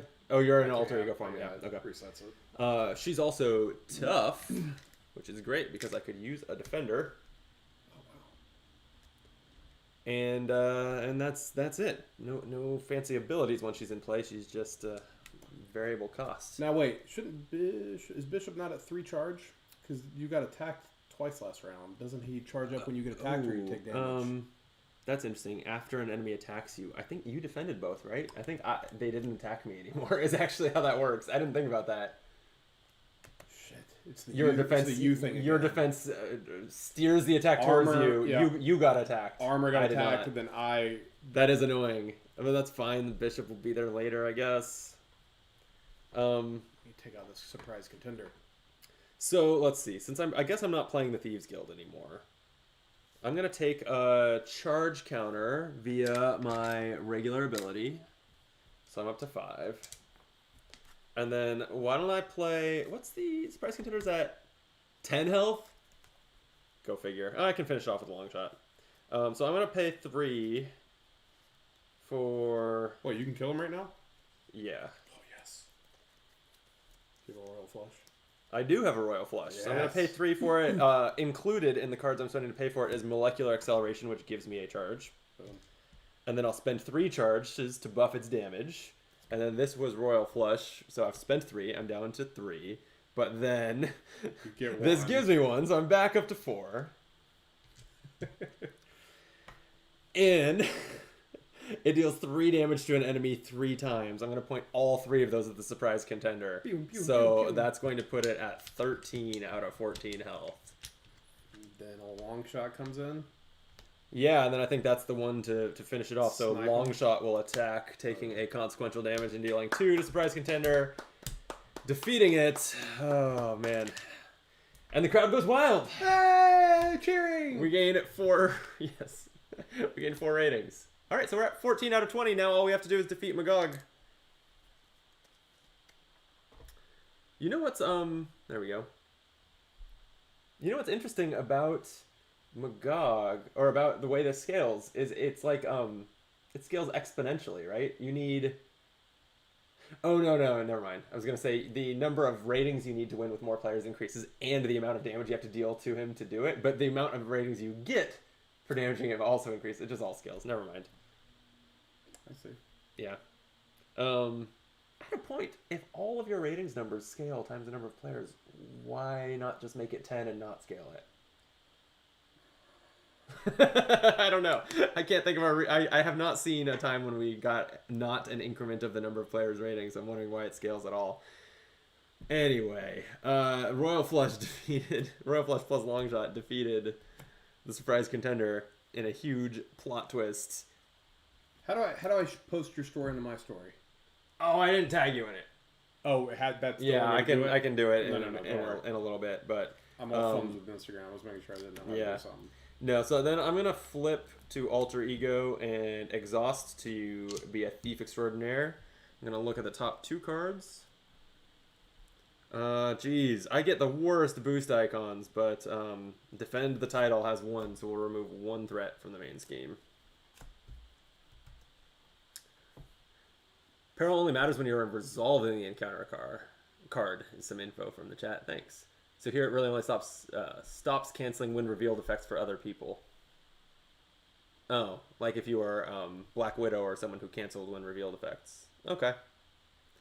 Brombe says they gotta go, but we'll catch up on the rest of this. Good luck with the rest. Thank you for watching and for being active in the chat and helping us with our rules questions. Thank you, Brombe. Much appreciated.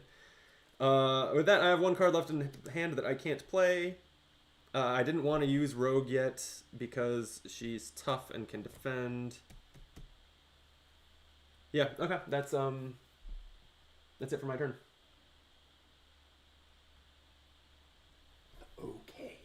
Okay.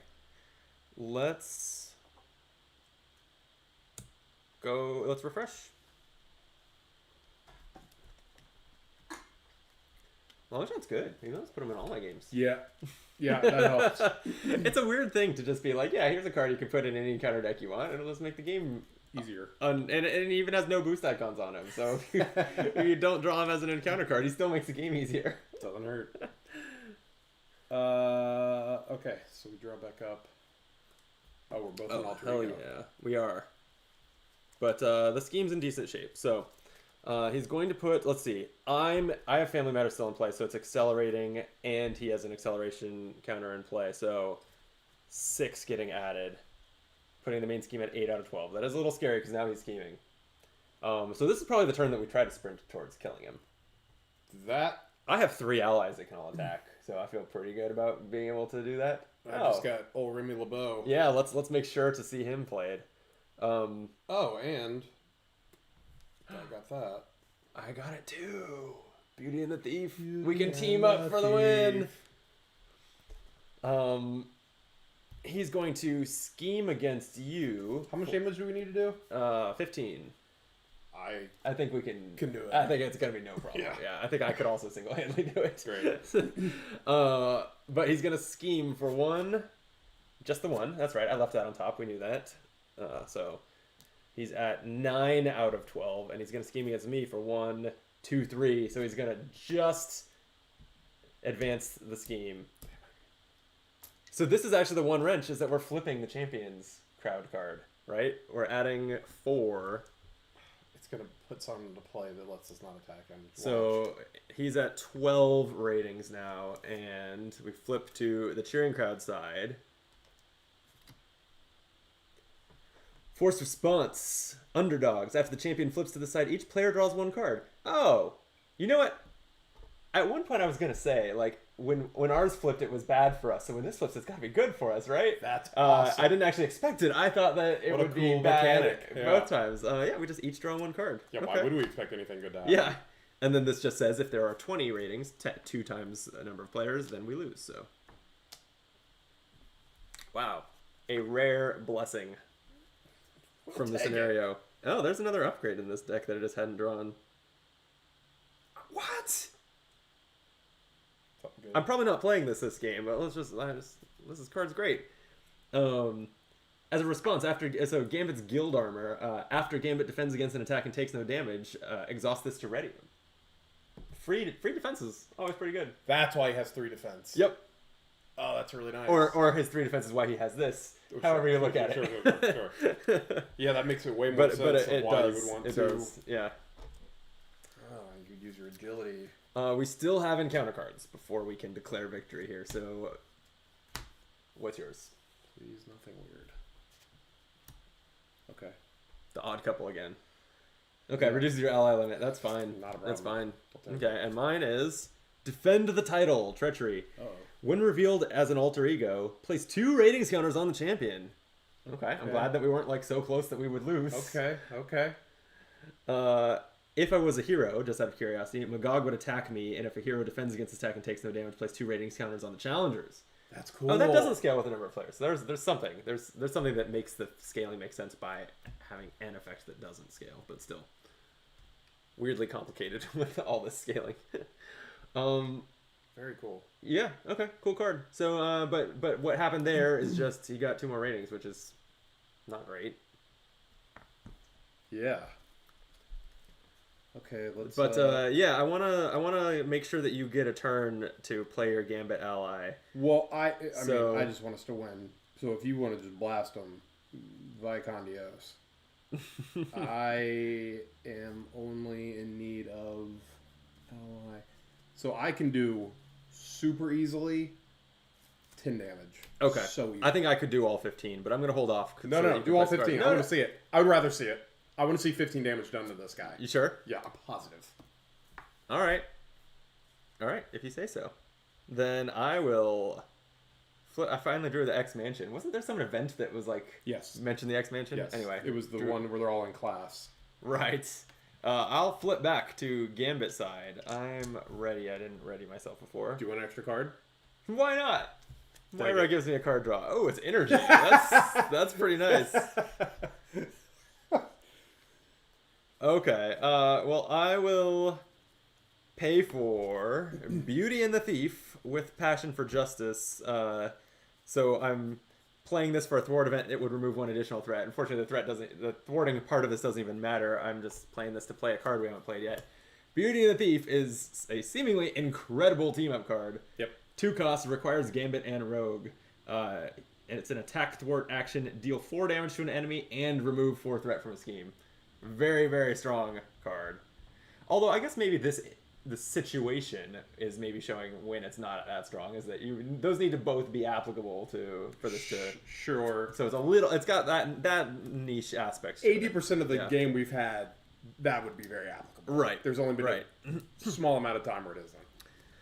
Well, I'm gonna then play. I'll use energy to pay for, and I'll take a charge. Why not? And then spend 3 of them. Playing charged card. Oh yeah. Deal 4 damage to an enemy, and then since I've removed 3 counters, it's 4. Because why not? It is ranged, piercing, and overkill. It's awesome. So we're down to 7 on the villain now. Oops, 7. 11 to 7. And then... Wait, was it? Yeah. Okay, that's right. Yeah, I can do exactly... Or without a basic attack, I can do basically exactly the damage it takes. Yep. So Rogue will attack for 2. It pops her tough. Boom. Longshot will attack for 2, going to 2 damage on him. Boom. And then Bishop will use up his charges and die in the process of dealing 4 damage. Boom. We are the champions We did it. of the Mojoseum. We did it. The first scenario. Well done. You exploded that for both of us. That was yeah, my play was I was gonna Yeah, I want to see that Gambit ally. Like, let's at least the Gambit take ally, a look at you that. know what? He's good, but he's not as good as your Rogue ally. Oh, okay. But he's good. When he enters play, with 3 charge counters. Oh, that's a nice reference to what a Gambit actually does. That is true. Yeah. When he attacks, you can remove 1 charge counter from him and deal 1 damage to an enemy. So I read that as he can do a quick 5 burst damage. So he can do 2, remove all 3 of the counters at once to do 5. I don't think you can use a interrupt or reaction to the same or response to the same trigger multiple times. I thought you could because Maybe. you're basically saying when he attacks and you remove 1 charge counter from him, I think it's like remove. Yeah, you can remove 3. I could be wrong. Could be wrong. Yeah, very wrong. I could be wrong. That actually makes the card make more sense because I was just going to complain that this is a very roundabout way of saying he actually has 3 attack. It's like it defaults. He can attack 3 times. He can give attacks +1 3 times. So that does make more sense. But also he can split it up. So he can deal 2 to one and then 1 to another, or pop toughness. Oh, to an enemy. Oh, okay. Yeah, that's pretty good. So for 3, for 2, 2, 3, it's not bad. Not bad. I do think the Rogue one is better because it has toughness.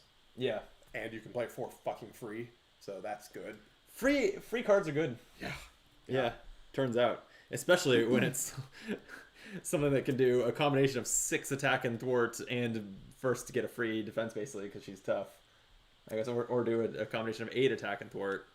So then the other thing I was going to do was I could have touched, I was going to touch one of your allies, touch Longshot, play Southern Cross to deal 8 damage. Oh, wow. And then, so that I would have paid it with this 2 and these 2, and then I would have done Southern Cross again for another 8 damage for 16 damage. Wow. Yeah. Yeah, that would have done the trick.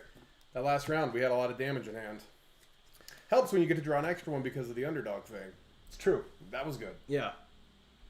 Well, should we look at what happens in the mini? I don't think we're playing any further tonight. Don't think we can. But let's look at what happens in this mini campaign. Flavor me.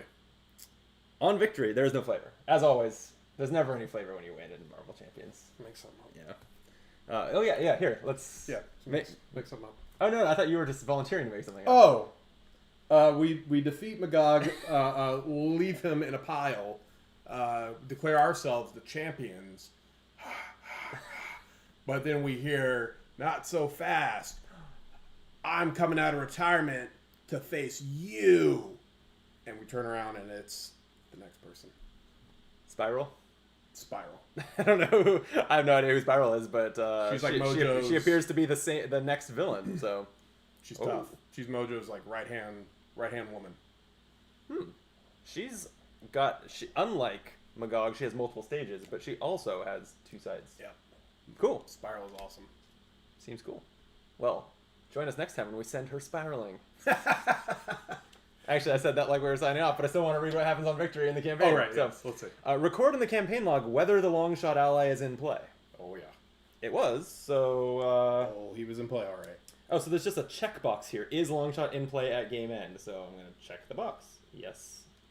Yes, it was. Okay. That's got to be good. Check off the name of the modular encounter set used in this scenario in the campaign log. Okay, check off each one used. So sitcom has been used. I guess you just don't use the same one twice. Makes sense. Or maybe 6 is just the right number with a 3-part campaign for it to be use 1, then use 2, then use the last 3. That might happen. Right. Yeah. You're right. And each player may choose 1 support or upgrade they control with a cost of 2 or less. 3 or less if the champion is on the booing crowd side. It's not. The champion had the crowd cheering. And record it in the campaign log. Each player will be able to start the following scenarios with their chosen card in play at the cost of additional threat on the main scheme. Oh. Players cannot choose cards without a cost if they have a null cost. And what did we say? Cost of 2 or less. So yeah, you may choose a support or upgrade. I think that's well worth it. If you have a key upgrade that costs 1 or 2, that... Like X-Gene? Yeah, Warrior Jacket. I have a couple good upgrades, including that armor, but also the Thieves Guild that I never got to play. Oh, that's a support... Wait, supporter upgrade? Yep. Yeah, so I could play with this, and that... For the cost of 1 thwart, basically all my alter ego thwarts do 1 extra threat. It's really good. Seems like a good trade-off. But also that guild armor. Yeah, but you're not wanting to defend much. So yeah, definitely. No. Yeah, this worked out. I mean, like, thanks to you defending and saving my life there near the end, but I never healed a single hit point for any reason. Oh wow! I spent a lot of time in alter ego, and when I wasn't in alter ego, I defended a lot to where, yeah. Because he has a thwart action in alter ego, yeah, it doesn't feel good to go over there and recover. Yep. Nope. So I just tried to play around that, and it worked. Okay. Yeah. So yeah, I'm gonna choose the Thieves Guild, and I'll write that in here. The Thieves Guild. What are you choosing? I'm torn. I have 3 copies of this in the deck. Of X-Gene? It came up so much versus this, which is 1. But I would imagine if we were to play this again, I would change my deck. I'll say Rogue's Jacket since it's a unique card. I think that's the... Excuse me. That's the right play, in my opinion. Rouge's Jacket. Okay, that was it. Then we would move on to the Spiral. Normally here scenario. is when we would get a really great comic. Yeah, the mini campaign leaves out the comics. Yeah. I don't know if I'd call them really great. So since this is I mean, we're some of the first people I guess who have gotten to play these heroes. True. What did At you least think? with physical cards. I don't know if they're already in TTS or whatever, but That's fair. What did you think of Gambit? I liked him. He doesn't actually... He doesn't have, like, one big gimmick, I guess. Like, the charge counters theme actually... I don't know. It feels like... and I'd be interested to look at the card pool to see, like, what else you put in. And it could be very different as aggression. But it actually kind of feels like a disadvantage framed as an advantage, where all of his cards are like designed and costed, assuming that you're going to boost them, and you're just limited to only doing it every couple turns. Like you have to really pick your spots. Yeah, and like the one that does the X damage 3 times, actually, like if you're at 3, I think that costs 2. No, it costs 3. So, for a signature card to do 9 damage for 3 costs, it's not ridiculously good. It's like, I think signature cards for 3 costs doing around 8 damage is pretty typical. So this is what I'm saying, where it actually feels like building up the charges was kind of like just to get this back to the baseline. That's true. Splitting this up is the main advantage there. Yeah, this would be great against a more of a swarming minion situation, which was not really how this scenario either is or how it played out for us. But it's cool being an alter ego and thwarting though, even though it's an unreliable thwart, as we saw from me getting 0 or 1 every time. But I think the option to hide out an alter ego and thwart, but also have him scheme, so it kind of breaks even, but just gives you that option to hide, is cool. Yeah, it's odd that his printed thwart is 1. Yeah, but he's meant to thwart as an alter ego. Yeah, for sure. What do you think of Rogue? I thought Rogue was way, way, way cooler than I thought she would be. I seeing how these two played out, I would have guessed that Gambit was going to be the cooler of the two, and I think Rogue ended up being seemingly more fun. Just the way that she interacts with the environment, and she can like adapt to what you need. Like if you need to retaliate, if you need to have stalwart, if you know a stun is coming, you need to have these things. She can like prepare herself situationally. It was setting up cool puzzles. I wish that who you touched like mattered to the person, to the character you touched in some way, so that it was a little bit more like, I don't know, like I've only played Storm once so far, but I love Storm because it creates a situation where you have to think about not just what's best for you, but what's best for the table. Yeah. So I wish that your putting touched on me affected me in some way that we also had to consider, like whether it was an upside or a downside, it would at least be considered in that decision. That was a little maybe missing for me. Yeah. But I liked the kind of puzzle it created for you. It's like, okay, where do I put this so that to and interact then with the cards like Southern Cross, where it's like, okay, if you've touched this person, which already give you this, and then you play this ability. If you have this thing, you also get to do this as well. It made like this interesting Rube Goldberg machine of, I'll touch this, do that kind of situation. And she can do, and like with the 2/2/2 stat line, I felt like I could thwart if I needed. I could do damage when I needed. I could protect when needed. The jacket helped out a lot. Yeah, and Rogue and Gambit I thought played great together, other than the classic issue of their signature allies being unplayable if you're not house ruling that. I know. Yeah. If you're doing solo and you could do that as you wanted, then not a big problem. Their team up card is great. Team up card is very good. I think she's awesome. I think she's going to end up being one of the better heroes you can play. I could definitely see this as a solo card that you would want to play because she's just so well-rounded. Yeah, I can see that too. I mean, when you're looking for what we do want to play true solo, that 2/2/2 stat line points to someone who's got that well-rounded design. Yeah, very cool. All right, well, I guess that's a stream. I'll say one more time as I'm trying to be a better, self-obsessed YouTuber. If you haven't liked the stream, or if you're watching this VOD on YouTube after the fact, hopefully with us having me having trimmed out the hour and a half of non-technical difficulties at the beginning. Please, we had some struggles. Then we'd love if you'd like this. If you've come across this video and are not subscribed to Optimal Play and would subscribe as well, we play through Marvel Champions and tons of other games in both live stream and edited recording format. So check us out. That would be awesome. Butner, final words? Final words. It's been great to be here. Don't think this will be my last stream. But, no, I didn't mean final word. Yeah, Butner is moving soon, but it could be. You never know. That's true. Good old Marvel Champions always comes through. It's always fun playing Marvel Champions. It is. I don't consider this to be like one of my favorite games per se, but when we play it, I have fun. Me too. And that's kind of what I'm looking for in playing games with my friends. So that's what they say. When you're playing games, you're looking to have fun. If you can. Marvel Champions delivers fun.